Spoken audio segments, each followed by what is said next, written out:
श्रीराम राम राम श्रीरामचन्द्र जय श्रीराम राम राम श्रीरामभद्र जय श्रीराम राम राम सीताभिराम जय श्रीराम राम राम लोकाभिराम जय श्रीराम राम राम ലോകാഭിരാമ ജയ. അതാണ് ഇനി സംസ്കാര കർമ്മം. ശ്രുത്വ ഗുരുവചനം നൃപനന്ദനൻ.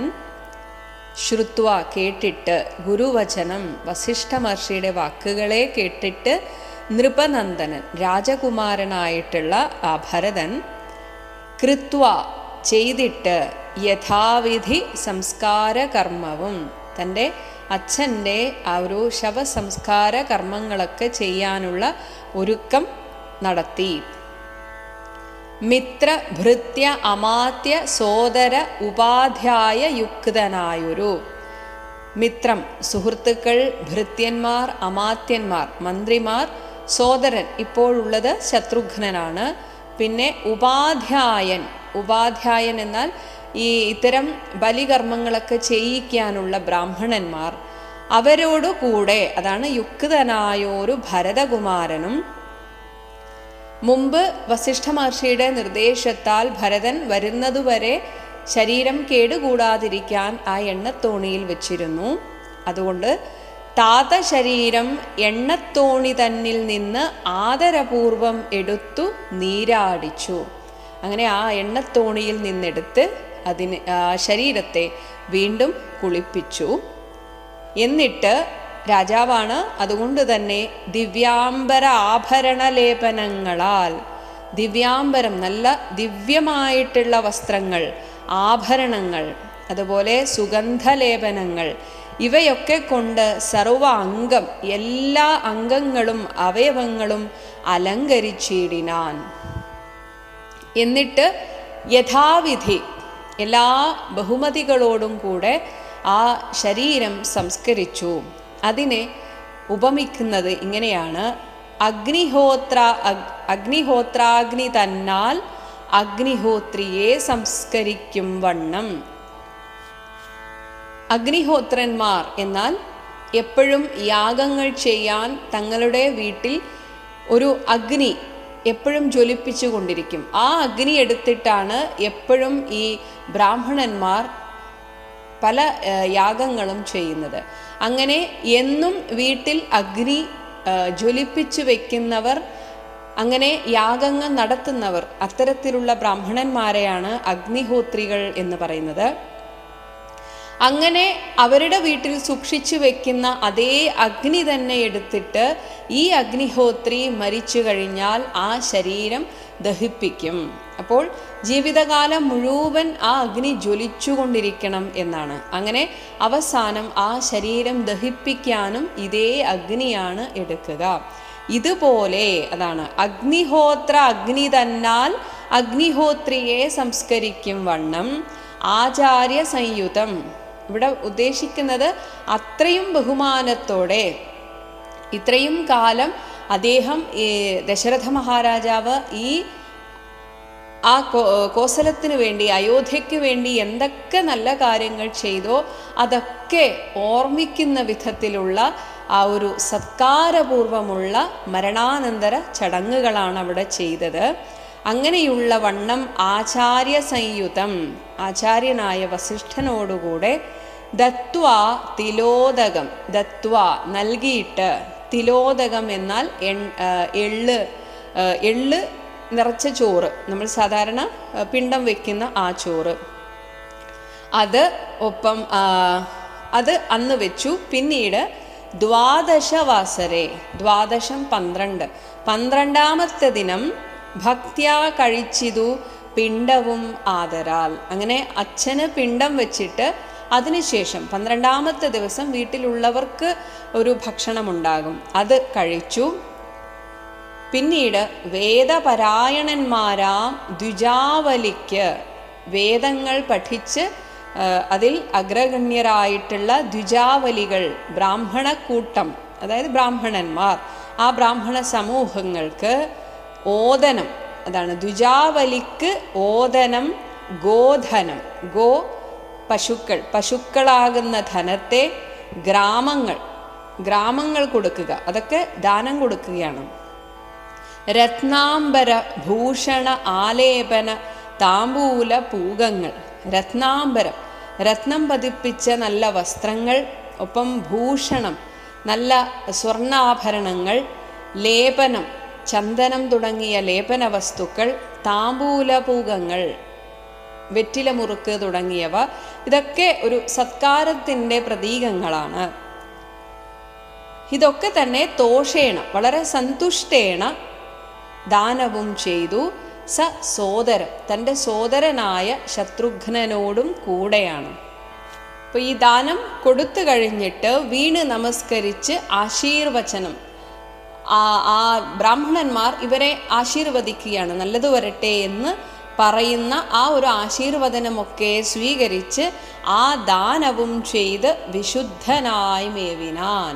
എല്ലാ തരത്തിലുള്ള ആ ഒരു കർമ്മങ്ങളും ചെയ്ത് കഴിഞ്ഞ് മനസ്സുകൊണ്ടും ഒരു തൃപ്തി നേടി എന്നർത്ഥം.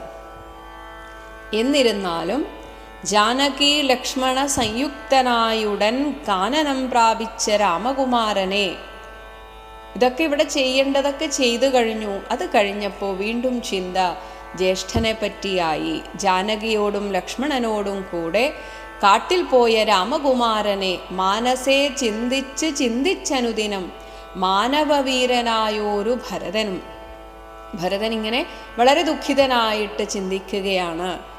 എന്നിട്ട് അങ്ങനെ സാനുജനായി വസിച്ചിടിനാൻ അദ്ദിനം. ആ ദിവസം മുഴുവൻ ഇങ്ങനെ ജ്യേഷ്ഠനെ പറ്റി തന്നെ ഇങ്ങനെ ചിന്തിക്കുകയാണ്. നാനാ സുഹൃത് ജനത്തോടും അനാകുലം, ഒപ്പം തൻ്റെ സുഹൃത്തുക്കളായിട്ടുള്ളവരോടും കൂടെ അങ്ങനെ ഇരുന്നു. തത്ര, അവിടെ ആ സമയത്ത് വസിഷ്ഠ മുനീന്ദ്രൻ മുനികുല സത്തമന്മാരുമായി വന്നു. വസിഷ്ഠ മഹർഷി മറ്റുള്ള മുനിമാരോടുകൂടെ സഭാന്തികെ വന്നു. ആ സഭയിൽ വന്നിട്ട് അർണോരുഹാസന സന്നിഭനാ മുനി, അർണോരുഹാസൻ താമരയിൽ ഇരിക്കുന്ന ബ്രഹ്മാവ്, ബ്രഹ്മാവിന് സന്നിഭൻ എന്നാൽ തുല്യനായിട്ടുള്ള അത്രയും തേജസ്സുള്ള മുനി. കാരണം ബ്രഹ്മാവിൻ്റെ മകനാണ് വസിഷ്ഠൻ. അങ്ങനെയുള്ള മുനി സ്വർണാസനെ, അവിടെ ആ സഭാന്തികെ വന്നിട്ട് ഒരു സ്വർണ സിംഹാസനത്തിൽ മരുവിയിടിനാൻ ആദരാൽ അങ്ങനെ ഇരുന്നു. എന്നിട്ട് ശത്രുഘ്ന സംയുക്തനായ ഭരതനെ തത്ര വരുത്തിയന്നേരം അവർകളും, അങ്ങനെ ഈ ഭരതനെ വരുത്തിക്കുകയാണ്. ശത്രുഘ്നനോടുകൂടെ അവിടെ വരാൻ പറഞ്ഞു. മന്ത്രികളോടും പുരവാസികളോടും അന്തരാനന്ദം വളർന്ന് മരുവിനാർ. എന്നിട്ട് ആ വസിഷ്ഠ മഹർഷി അവിടെയുള്ള മന്ത്രികളോടും പുരവാസികളോടും ഒക്കെ അവിടെ ഇരുന്നു, കുറച്ചു നേരം ഇരുന്നു ഭരതനെ കാത്തിരിക്കുകയാണ്. അങ്ങനെ ഭരതൻ വന്നു. കുമ്പിട്ടു നിന്ന ഭരതകുമാരനോട് അംഭോജ സംഭവ നന്ദനൻ ചൊല്ലിനാൻ. തല കുമ്പിട്ട് ആ വസിഷ്ഠ മഹർഷിയെ വന്ദിച്ചു നിന്ന ഭരതകുമാരനോട് അംഭോജ സംഭവ നന്ദനൻ ആയിട്ടുള്ള ബ്രഹ്മാവിൻ്റെ പുത്രനായിട്ടുള്ള വസിഷ്ഠൻ ഇപ്രകാരം പറഞ്ഞു. ദേശകാലോചിതമായുള്ള വാക്കുകൾ ദേശികനായ ഞാൻ ആശു ചൊല്ലിയിടുവൻ. സമയവും സന്ദർഭവും നോക്കിയിട്ടാണ് ഞാനിപ്പോൾ സംസാരിക്കുന്നത്. അതാണ് ദേശകാല ഉചിതം. അപ്പം എന്തിനും അത് നോക്കണം. അപ്പം മരിച്ചു കിടക്കുന്ന ആ ഒരു സമയത്ത് പറയാൻ കൊള്ളില്ല. അതുകൊണ്ട് ഇത്രയും ദിവസം കാത്തു നിന്നു. ഇപ്പോൾ സംസ്കാര കർമ്മമൊക്കെ കഴിഞ്ഞു. ഇനി ആ ഒരു ദുഃഖത്തെക്കുറിച്ച് ചിന്തിച്ചിട്ടിരുന്നിട്ടും കാര്യമില്ല. അതാണ് ഇപ്പോൾ ഇതിനുള്ള സമയമായി, പറയാനുള്ള സമയമായി. ദേശികനായ ഞാൻ, ദേശികൻ എന്നാൽ ഗുരു, ഗുരുവായിട്ടുള്ള ഞാൻ ഇതാ നിന്നോട് കാര്യങ്ങൾ ചൊല്ലുകയാണ്. സത്യസന്ധൻ തവ താതൻ ദശരഥൻ, സത്യവാക്കായിട്ടുള്ള ആളായിരുന്നു നിന്റെ അച്ഛൻ ദശരഥൻ. പൃഥ്വീതലം നിനക്കദ്യ നൽകിയിടിനാൻ. അങ്ങനെയുള്ള ആ അച്ഛൻ നിനക്ക് ഈ രാജ്യം തന്നിരിക്കുകയാണ്. പുത്ര അഭ്യുദയാർത്ഥമേഷ കൈകേയിക്ക്. കൈകേയിയുടെ ആ ഒരു അഭ്യർത്ഥന പ്രകാരമാണ് തൻ്റെ മകന് അഭ്യുദയം, ഉയർച്ച വരണമെന്ന് ആഗ്രഹിച്ച കൈകേയിയുടെ അർത്ഥന കൊണ്ടാണ് രാജാവ് അത് ചെയ്തത്. ദത്തമായൊരു വരദ്വയം കാരണം, ആ 2 വരം കാരണമാണ് നിനക്കിത് കിട്ടിയത്. എന്നാൽ പോലും നിനക്ക് കിട്ടിക്കഴിഞ്ഞു. ഇനി അത് മന്ത്രപൂർവം അഭിഷേകം നിനക്ക് ഞാൻ മന്ത്രികളോടും അൻപോടു ചെയ്തിടുവൻ. അപ്പോൾ രാജാവായിട്ട് നിന്നെ അഭിഷേകം ചെയ്യാൻ ഞാൻ തീരുമാനിച്ചിരിക്കുന്നു. അതല്ല എങ്കിൽ, ഇനിയും ഇവിടെ രാജാവില്ലാതായാൽ രാജ്യം അരാജകത്വം സംഭവിക്കും. നിയന്ത്രിക്കാൻ ആരുമില്ല എന്ന് വരുമ്പോൾ രാജ്യത്ത് അരാജകത്വം സംഭവിക്കും.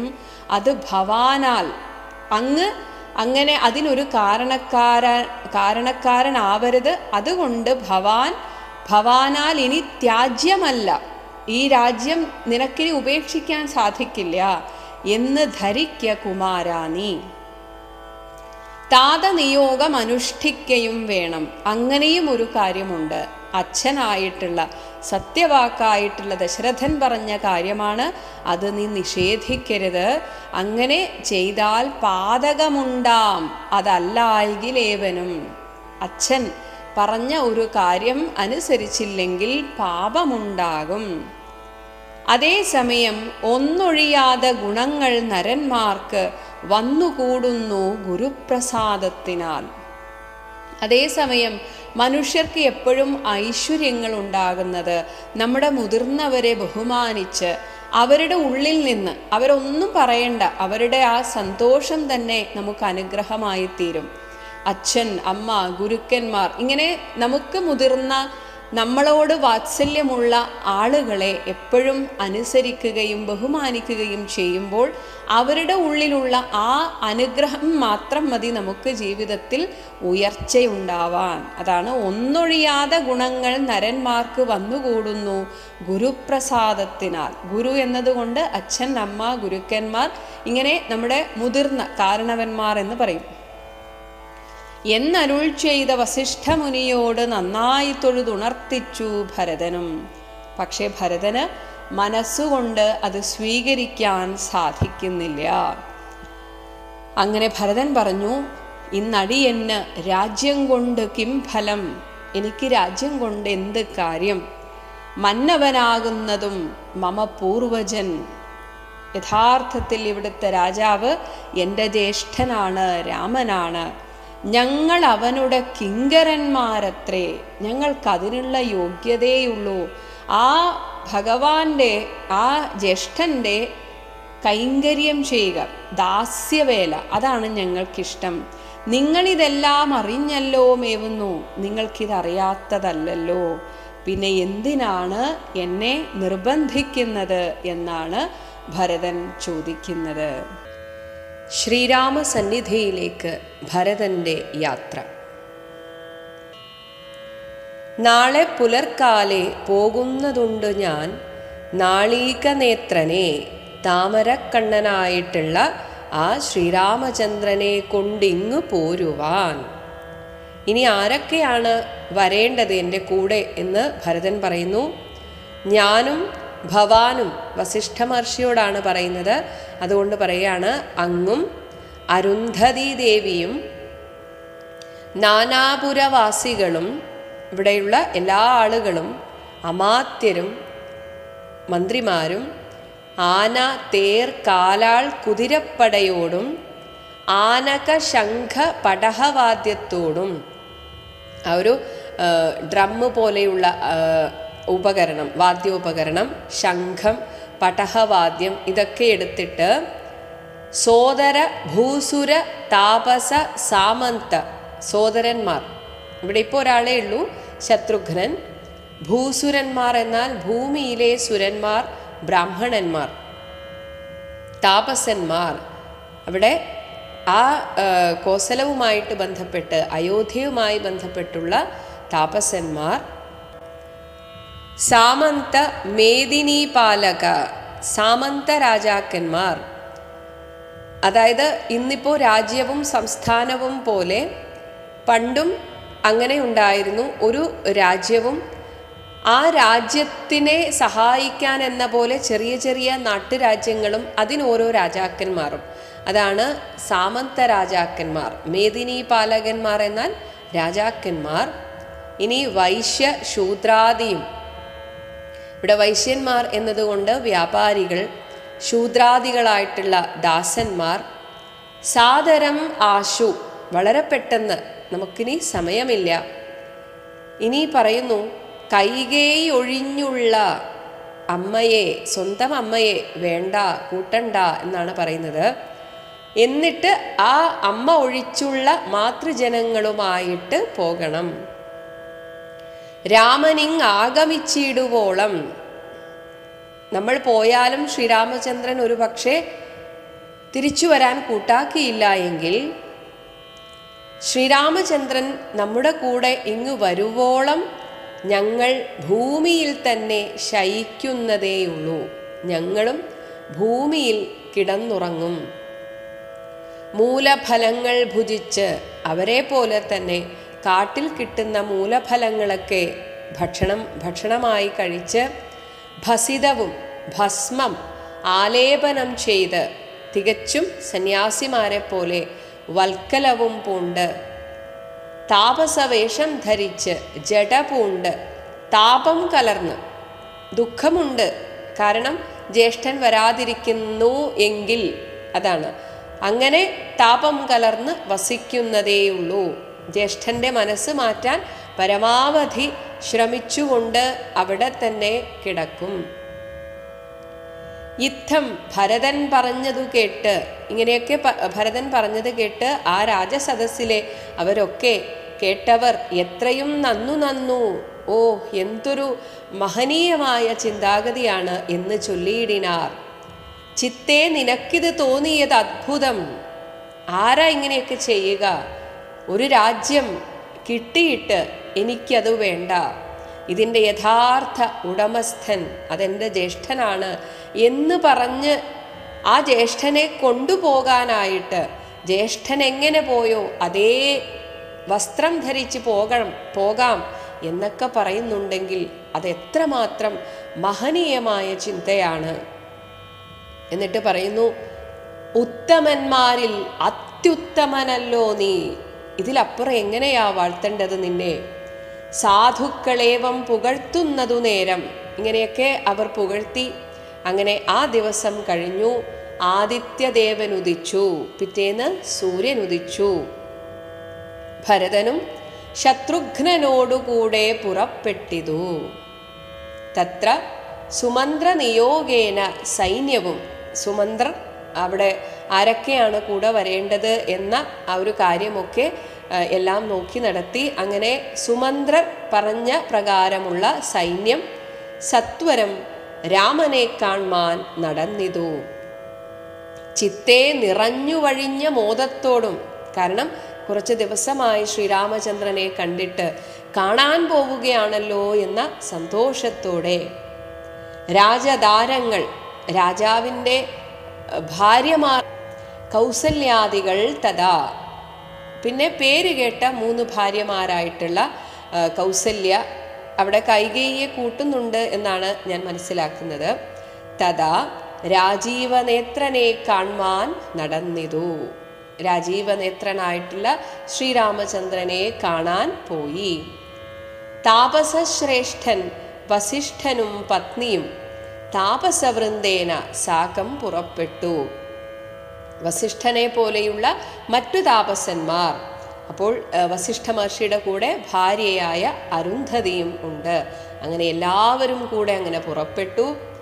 ഭൂമി പിളർന്ന് പൊങ്ങിയിടും പൊടികളും, എല്ലാവരും ഇങ്ങനെ കാൽനടയായിട്ട് പോയ സമയത്ത് ആ പൊടി പാറുന്നതിനെയാണ് പറയുന്നത്. ഭൂമി പിളർന്നിട്ട് ആ മണ്ണൊക്കെ പുറത്തേക്ക് വരികയാണോ എന്ന് തോന്നുന്ന വിധത്തിൽ പൊടികളും വ്യോമനി ചെന്ന് അങ്ങ് ആകാശം മുട്ടെ ചെന്ന് പരന്നു ചമഞ്ഞിതു. അത്രയും പൊടി നിറഞ്ഞു, അത്രയും ആളുകൾ ഇങ്ങനെ നടക്കുകയാണ്. രാഘവ ആലോകന ആനന്ദവിവശരാം. ശ്രീരാമചന്ദ്രനെ ആലോകനം കാണാൻ പോവുകയാണല്ലോ എന്ന ആനന്ദവിവശരായിട്ടുള്ള ആ ജനങ്ങൾ, ലോകർ അറിഞ്ഞില്ല. മാർഗഖേദങ്ങളും ആ വഴിയെ പോകുന്ന സമയത്തുണ്ടായ വിഷമങ്ങളൊന്നും അവരാരും ശ്രദ്ധിച്ചില്ല. അങ്ങനെ അവർ ശൃംഗിവേരാഖ്യപുരം ഗമിച്ചിട്ട് ഗുഹന്റെ ആ രാജ്യത്തെത്തി. അവിടെ ഉടൻ ഗംഗാതടേ ചെന്ന് നിന്നു പെരുംപട. അത്രയും വലിയൊരു പടയാണ് വരുന്നത്. കേകയപുത്രീ സുതൻ പടയോടും ഇങ്ങാഗതനായത് കേട്ടു ഗുഹൻ തഥാ. കേകയപുത്രി കൈകേയിയുടെ മകനായിട്ടുള്ള ഭരതൻ പടയോടുമൊക്കെ ആയിട്ട് വന്നു എന്ന് കേട്ട ഗുഹൻ തഥാ ശങ്കിതമാനസനായി. ആദ്യം ഒരു സംശയമാണ് തോന്നിയത്. കാരണം കൈകേയിയെ പോലെ തന്നെ ചിന്തിച്ചിട്ടാണോ ഭരതനും വരുന്നത്? കാട്ടിലും വേണ്ട രാമൻ എന്ന് വിചാരിച്ചിട്ടോ മറ്റോ ആണോ ഈ പടയടക്കം വരുന്നത് എന്ന് ഗുഹൻ ശങ്കിതമാനസനായി വന്ന് തന്നുടെ കിങ്കരന്മാരോട് ചൊന്നാനിതന്നേരം. തൻ്റെ കൂടെയുള്ള കിങ്കരന്മാരോട് ഇങ്ങനെ പറഞ്ഞു: ബാണചാപാതി ശസ്ത്രങ്ങളും കൈക്കൊണ്ട് തോണികളൊക്കെ ബന്ധിച്ച് സന്നദ്ധരായി നിൽപ്പിനെല്ലാവരും. അതായത് ഒരു യുദ്ധം വേണ്ടി വന്നാൽ അത് ഇവിടുന്ന് തന്നെ രാമൻ്റെ അടുത്തേക്ക് കൊണ്ടുപോകാൻ, അവരെ അങ്ങോട്ട് പോകാൻ സമ്മതിക്കരുത്. രാമനെ അപായപ്പെടുത്താനാണ് ഇവരുടെ പോക്കെങ്കിൽ ഇവിടെ വെച്ച് തന്നെ ഇവരെ തീർത്തേക്കണം എന്ന അർത്ഥത്തിലാണ് നിങ്ങൾ ബാണവും ചാപവും ആയുധങ്ങളുമൊക്കെ എടുത്ത് ഒരു യുദ്ധത്തിന് തയ്യാറായി തോണികളൊക്കെ ബന്ധിച്ച് സന്നദ്ധരായി നിൽപ്പിനെല്ലാവരും. ഞാൻ അങ്ങ് ചെന്ന് കണ്ട് ഇപ്പോൾ വരുന്നതുമുണ്ട് വൈകിടാതെ. ഞാൻ ആദ്യം ചെന്നിട്ട് എന്തൊക്കെയാ കാര്യങ്ങൾ എന്ന് ചോദിച്ചിട്ട് വരാം. അന്തികെ ചെന്ന് വന്ദിച്ചാൽ അവനുടെ അന്തർഗതം അറിഞ്ഞിടുന്നതുണ്ടല്ലോ. നേരെ ചെന്ന് സംസാരിക്കുമ്പോഴേ നമുക്ക് ഒരാളുടെ അന്തർഗതം, മനോഗതം മനസ്സിലാവുകയുള്ളൂ. ഒരിക്കലും ദൂരെ നിന്ന് കാര്യങ്ങൾ വീക്ഷിച്ചുകൊണ്ട് ആരെയും വിലയിരുത്തരുത്. അതുകൊണ്ട് ഞാൻ അടുത്ത് ചെന്നിട്ട് എന്താ അവരുടെ ഈ ഒരു നീക്കത്തിന് കാരണം എന്ന് ഞാൻ ചോദിച്ചിട്ട് വരാം. രാഘവനോട് വിരോധത്തിനെങ്കിലോ പോകരുതാരും ഇവരിനി നിർണയം. ശ്രീരാമചന്ദ്രനോടുള്ള വിരോധം തീർക്കാനാണ് പോകുന്നതെങ്കിൽ ഇവിടെ വരെയേ അവർ ഉണ്ടാകുള്ളൂ. ഇതിന് ശേഷം അവർക്ക് പോകാൻ സാധിക്കില്ല. എന്നാൽ ശുദ്ധരെന്നാകിൽ, ശുദ്ധമാനസരായിട്ട് ശ്രീരാമചന്ദ്രനെ കാണാനാണ് പോകുന്നതെങ്കിൽ കടത്തുകയും വേണം. അവർക്ക് വേണ്ടുന്ന എല്ലാ സഹായവും ചെയ്തു കൊടുക്കണം. പദ്ധതിക്കേതും വിഷാദവും കൂടാതെ. അവരുടെ ആ ഒരു പദ്ധതി എന്തിനാണോ പോകുന്നത് അതിന് യാതൊരു വിഷമവും കൂടാതെ എല്ലാ സഹായവും നമുക്ക് ചെയ്തു കൊടുക്കണം. യുദ്ധം വിചാരിച്ച് ഉറച്ച് ഗുഹൻ ചെന്ന് സത്വരം കാൽക്കൽ നമസ്കരിച്ചിടിനാൻ. നാനാവിധ ഉപായനങ്ങളും കാഴ്ചവെച്ച്, ഫലമൂലാദികളൊക്കെ കാഴ്ചവെച്ചിട്ട് ആനന്ദപൂർവം തൊഴുതു നിന്നിടിനാൻ. ചീരാംബരം, ചീര വസ്ത്രം എന്നാൽ ആ ഒരു സന്യാസിമാരുടെ വസ്ത്രം. ഘനശ്യാമം ജടാധരം, നല്ല മനോഹരമായ ശ്യാമവർണം ജടാധരം, ജടധരിച്ച് ശ്രീരാമമന്ത്രം ജപന്തം അനാരതം. അനാരതം എന്നാൽ തുടരെ ആ ശ്രീരാമമന്ത്രം ജപിച്ചുകൊണ്ട് നിൽക്കുന്ന ധീരം കുമാരം, കുമാരോപമം മഹാവീരം. കുമാരനെ പോലെ, ഇവിടെ കാമദേവനെ ആയിരിക്കാം ഉദ്ദേശിച്ചത്. അങ്ങനെയുള്ള അത്രയും സുന്ദരനായിട്ടുള്ള മഹാവീരം രഘുവരം സോദരം, മഹാവീരനായിട്ടുള്ള ആ ശ്രീരാമചന്ദ്രൻ്റെ സോദരനെ അനുജം, അനുജനോടുകൂടി, ശത്രുഘ്നനോടുകൂടി, മാരസമാന ശരീരം. ഇവിടെ വീണ്ടും പറയുന്നുണ്ട് കാമനെ പോലെ, കാമദേവന് സമാനമായ ശരീരം, മനോഹരം. കാരുണ്യസാഗരം. ഭരതനെ കണ്ടാൽ തന്നെ അറിയാം ആ കാരുണ്യമൂർത്തിയാണ് എന്ന് കണ്ടു ഗുഹൻ തഥാ. ഭൂമിയിൽ വീണു. അങ്ങനെ ഭരതന്റെ കാൽക്കൽ എന്ന പോലെ ഭൂമിയിൽ വീണ് ഗുഹഹ അഹം, അഹം ഗുഹഹ, ഞാൻ ഗുഹനാണ്, ഇതി ഉക്ത്വ എന്ന് പറഞ്ഞിട്ട് പ്രണാമവും ചെയ്തു ഭരതനും അന്നേരം. അപ്പോൾ തിരിച്ച് ഭരതനും പ്രണാമം ചെയ്തു. ഉത്ഥാപ്യ എഴുന്നേൽപ്പിച്ചിട്ട് ഗാഠമാലിംഗ്യ രഘുനാഥ ഭക്തം, ഗാഠമായിട്ട് കെട്ടിപ്പിടിച്ചിട്ട് രഘുനാഥ ഭക്തനായിട്ടുള്ള വയസ്യം അനാമയവാക്യവും ഉക്ത്വ, വയസ്യം ആ സുഹൃത്തായിട്ടുള്ള ഗുഹനോട് അനാമയവാക്യം, ഒരു സുഖവിശേഷങ്ങളൊക്കെ ഉക്ത്വ ചോദിച്ചിട്ട്, ആദ്യം സുഖ വിവരങ്ങളാണ് തിരക്കുന്നത്. എന്നിട്ട് ഗുഹനോട് പിന്നെയും ചൊല്ലിനാൻ ഉത്തമ പുരുഷോത്തംസരത്നം ഭവാൻ. ഗുഹനോട് പറയുകയാണ്, അങ്ങ് പുരുഷന്മാരിൽ വെച്ച് ഏറ്റവും ശ്രേഷ്ഠനാണ്. കാരണം ആലിംഗനം ചെയ്തുവല്ലോ ഭവാനെ, എൻ്റെ ജ്യേഷ്ഠൻ അങ്ങയെ ആലിംഗനം ചെയ്തുവല്ലോ. ലോക ആലംബനഭൂതനാകിയ രാഘവൻ, ഈ ലോകത്തിന് മുഴുവൻ ആശ്രിത വത്സലനായിട്ടുള്ള എൻ്റെ ജ്യേഷ്ഠൻ രാഘവൻ അങ്ങയെ ആലിംഗനം ചെയ്തുവല്ലോ. ലക്ഷ്മി ഭഗവതി ദേവിക്ക് ഒഴിഞ്ഞ് സിദ്ധിക്കുമോ മറ്റൊരുവർക്കും അതോർക്ക നീ. ലക്ഷ്മീ ദേവിയെ മാത്രമേ ഭഗവാൻ വക്ഷസ്സിൽ ധരിച്ചിട്ടുള്ളൂ. അത്ര അടുത്ത് ലക്ഷ്മീ ദേവിക്ക് മാത്രമേ നിൽക്കാൻ കഴിഞ്ഞിട്ടുള്ളൂ. പക്ഷേ അങ്ങയുടെ ആ ഭാഗ്യം ഒന്ന് ഓർത്തു നോക്കൂ. അങ്ങയെ ഗാഠമായി ആലിംഗനം ചെയ്തുവല്ലോ എൻ്റെ ജ്യേഷ്ഠൻ. ധന്യനാകുന്നത് നീ ഭുവനത്തിങ്കൽ, ഇന്നതിനില്ലൊരു സംശയം മത്സഖേ. നീ ധന്യനാണ്, ഒരു സംശയവും വേണ്ട. നിന്റെ മഹാഭാഗ്യമാണ് എൻ്റെ ജ്യേഷ്ഠൻ നിങ്ങളെ ഇങ്ങനെ ഗാഠമായി ആലിംഗനം ചെയ്തത് എന്ന് ഗുഹന്റെ ആ ഭാഗ്യത്തെ വാഴ്ത്തുകയാണ് ഭരതൻ. ഭരതൻ ഗുഹനോട് ചോദിക്കുകയാണ്, സോദരനോടും ജനകാത്മജയോടും ഏതൊരിടത്ത് നിന്ന് അൻപോടു കണ്ടിതു രാമനെ.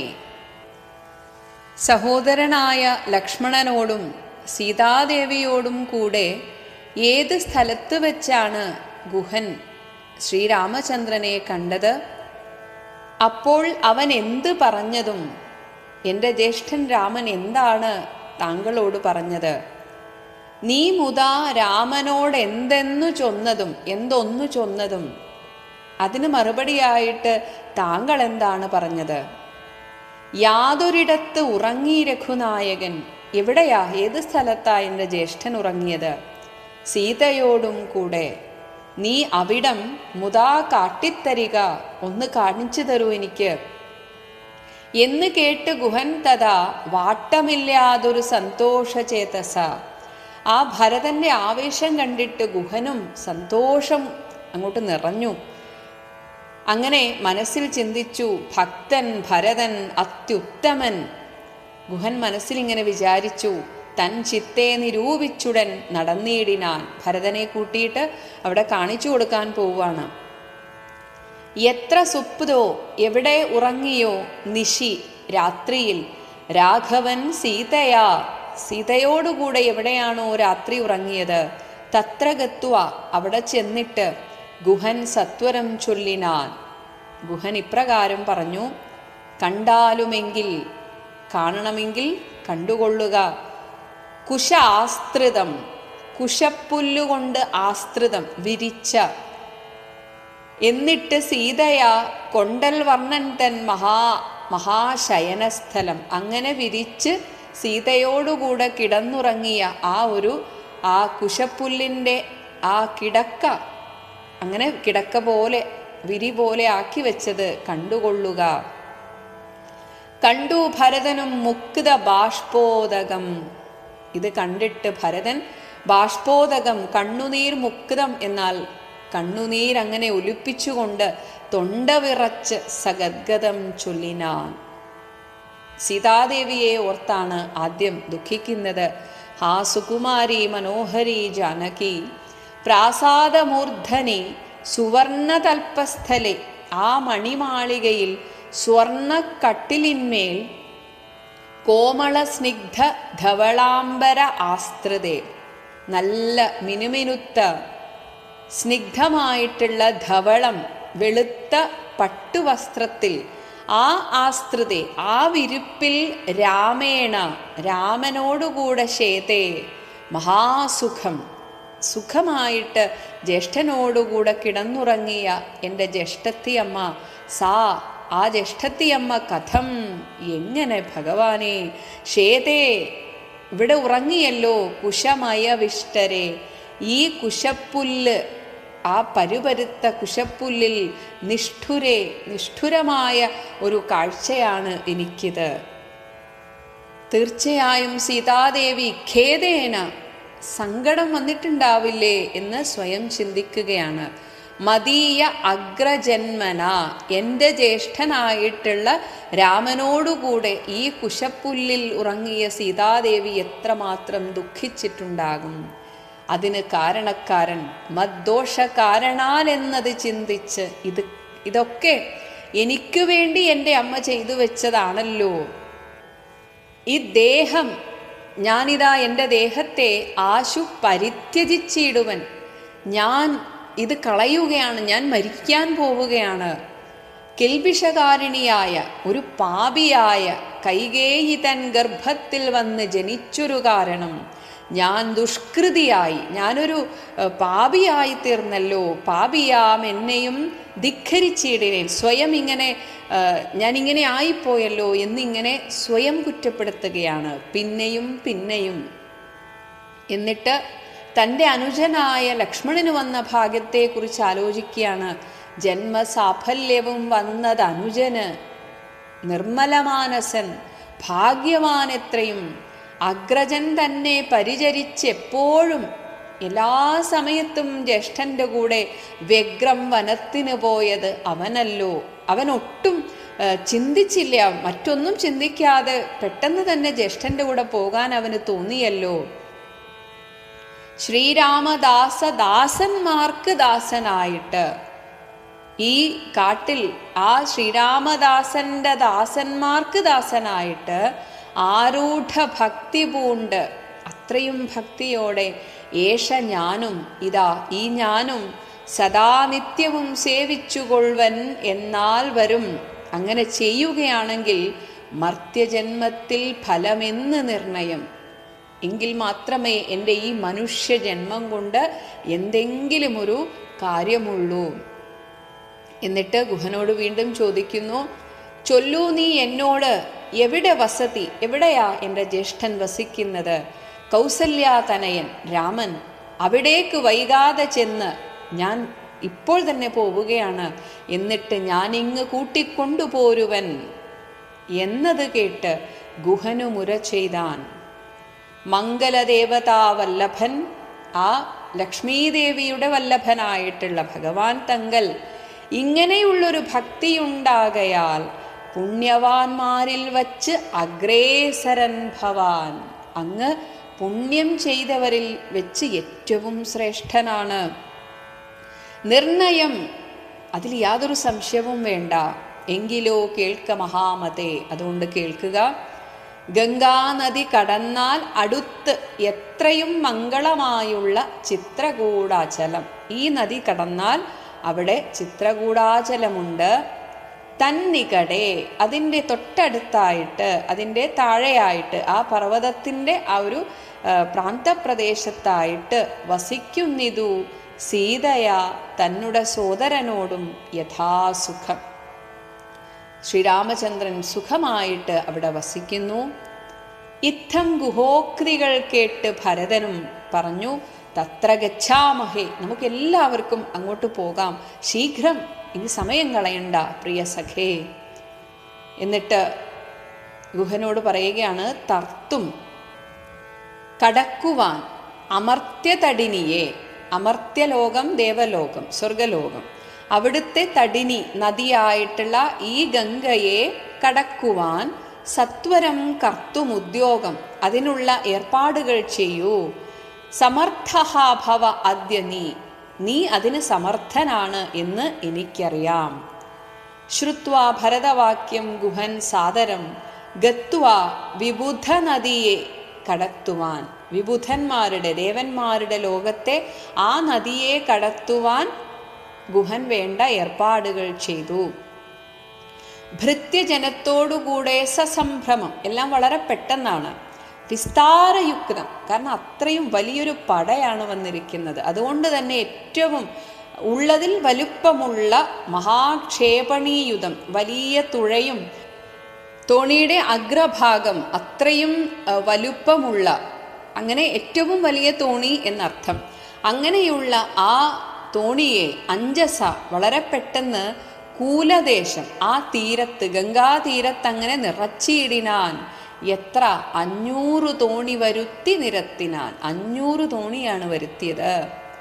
എന്നിട്ട് ഊറ്റമായൊരു തുഴയുമെടുത്ത്, ഏറ്റവും വലിപ്പമുള്ളൊരു തുഴയെടുത്ത് അതിലേറ്റവും വലിയൊരു തോണിയിൽ, ഈ 500 തോണിയിൽ ഏറ്റവും വലിയ തോണിയിൽ താൻ ഗുഹൻ മുദാ സന്തോഷത്തോടെ ശത്രുഘ്നനെയും ഭരതനെയും മുനിസത്തമനായ വസിഷ്ഠനെയും തഥാ, അപ്പോൾ ആ തോണിയിൽ ഇവരെയൊക്കെയാണ് കയറ്റിയത്. ഒപ്പം രാമമാതാവായ കൗസല്യ തന്നെയും വാമശീലാംഗിയാം കൈകേയി തന്നെയും. അതാണ് കൈകേയി കൂടെ വന്നിട്ടുണ്ട് എന്നത് ഇവിടെയാണ് സൂചിപ്പിക്കുന്നത്. ഒപ്പം ഉത്തമയാം സുമിത്രാദേവി തന്നെയും. ഇനി വാൽമീകി രാമായണത്തിലൊക്കെ സൂചിപ്പിക്കുന്നുണ്ട് ദശരഥ മഹാരാജാവിന് അല്ലാതെയും വേറെയും ഭാര്യമാരുണ്ട്. അതാണ് പൃഥ്വീശ പത്നിമാർ മറ്റുള്ളവരെയും. പക്ഷെ എടുത്തു പറഞ്ഞിരിക്കുന്നത് ഈ 3 പേരെയും ആണ്. കാരണം ഇവർക്കാണ് കുഞ്ഞുങ്ങൾ ജനിച്ചത്. അതുകൊണ്ടായിരിക്കാം ഇവരുടെ പേര് മാത്രം പ്രശസ്തമായത്. പിന്നെ കഥയൊക്കെ ഇവരെ ചുറ്റിപ്പറ്റി ആയതും കൊണ്ടാവാം. അപ്പോൾ വേറെയും പത്നിമാരുണ്ട് എന്ന് പറയുകയാണ്. അങ്ങനെ ഭക്ത്യാ തൊഴുതു കരേറ്റി മന്ദം തുഴഞ്ഞ് അസ്തഭീത്യ, ഒട്ടും പേടിയില്ലാതെ, എല്ലാം കൊണ്ടും മനസ്സിനൊരു തൃപ്തി, അങ്ങനെ ആ നദി കടത്തിയിടിനാൻ ആദരാൽ. ഉമ്പർത്തടിനിയെ കുമ്പിട്ട്, ആ ഗംഗാദേവിയെ കുമ്പിട്ട് അനാകുലം മുൻപേ നടന്നിതു വൻ പടയും തഥാ. അങ്ങനെ ആദ്യം ആ പട അങ്ങനെ നടന്നു. ശീഘ്രം ഭരദ്വാജ താപസേന്ദ്ര ആശ്രമം, ഭരദ്വാജന്റെ ആശ്രമത്തിലെത്തി. അവിടെ ആകട്ടെ വ്യാഘ്ര ഗോവൃന്ദപൂർണം, പരസ്പരം കടിച്ചു കീറുന്ന അല്ലെങ്കിൽ ഉപദ്രവിക്കുന്ന വ്യാഘ്രം, കടുവയും അതേപോലെ അവിടെ ഗോവൃന്ദം പശുക്കളും സ്നേഹത്തോടെ കഴിയുന്നു. അങ്ങനെയുള്ള സ്ഥലങ്ങൾ തന്നെ പവിത്രമാണ്. പൊതുവെ ആശ്രമാന്തരീക്ഷത്തിനായി തിരഞ്ഞെടുക്കുന്നത് തന്നെ അത്തരം പവിത്രമായ സ്ഥലങ്ങളാണ്. ആ പവിത്രതയെ കാണിക്കാൻ വേണ്ടിയിട്ടാണ് ഇങ്ങനെ പറഞ്ഞത്. കടുവയും പശുക്കളും പൂർണ്ണം ഒരുമിച്ചുള്ള, വിരോധം വിന, യാതൊരു വിരോധവുമില്ലാതെ സംപ്രാപ്യ, അങ്ങനെയുള്ള ആ സ്ഥലത്ത്, ആ ആശ്രമത്തിൽ സംപ്രാപ്യ, അവിടെ എത്തിയിട്ട് സംപ്രീതനായ ഭരതനും വൻ പടയൊക്കവേ ദൂരെ നിർത്തിയിടിനാൻ. കാരണം ഇത്രയും പട ഇങ്ങനെ ഒരാശ്രമത്തിൽ ചെല്ലുന്നത് നല്ലതല്ല എന്നതിനാൽ ഭരതനും ശത്രുഘ്നനും മാത്രം ആ ആശ്രമ പരിസരത്തെത്തി. താനും അനുജനുമായി ഉടജാങ്കണെ, ആ ആശ്രമത്തിൻ്റെ മുറ്റത്ത് ആനന്ദം ആവശ്യ നിന്നോരനന്തരം, വളരെയധികം സന്തോഷത്തോടെ, നിറഞ്ഞ സന്തോഷത്തോടെ അങ്ങനെ നിന്ന നേരത്ത് ഉജ്വലന്തം മഹാതേജസം താപസം, മഹാതേജസ്വിയായ ആ താപസോത്തമനെ വിജ്വരാത്മാനം, ആ മഹാത്മാവ് എന്തുകൊണ്ടാണ് ഇത്ര ഉജ്വലമായിരിക്കുന്നത്? മനസ്സിൽ യാതൊരുവിധ കാപട്യമോ കലുഷമോ ഇല്ല.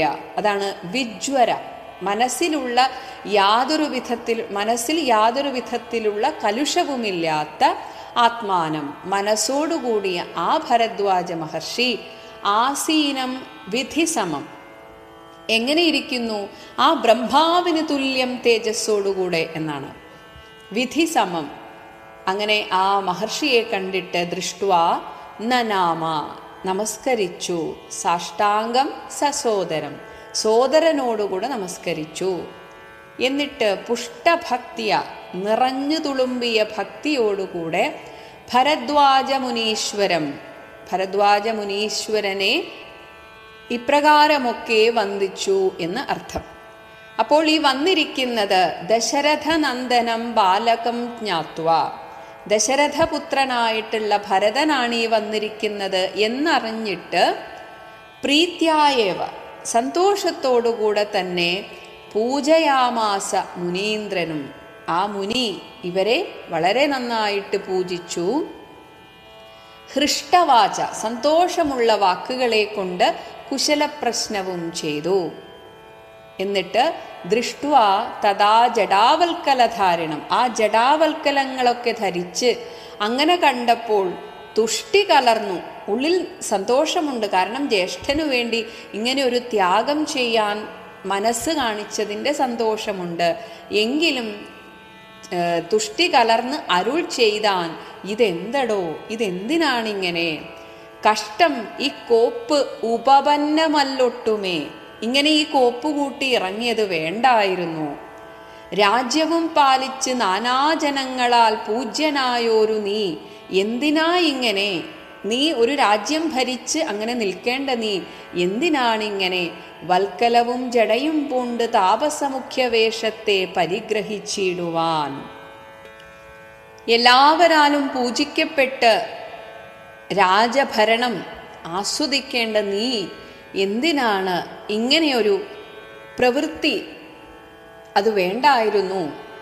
അതാണ് ചോദിക്കുന്നത്. വൽക്കലവും ജടയും പൂണ്ട് താപസമുഖ്യവേഷത്തെ പരിഗ്രഹിച്ചിടുവാൻ, ഒരു താപസനെ പോലെ, രാജാവേണ്ട നീ ഇങ്ങനെ ഒരു താപസനെ പോലെ എന്തിനാണ്? അതും എന്തൊരു കാരണം? വൻ പടയോടും, ഇത്രയും വലിയൊരു പടയുമൊക്കെ ആയിട്ട് വനാന്തരെ വന്നതും എന്തിനാണിങ്ങനെ വന്നത്?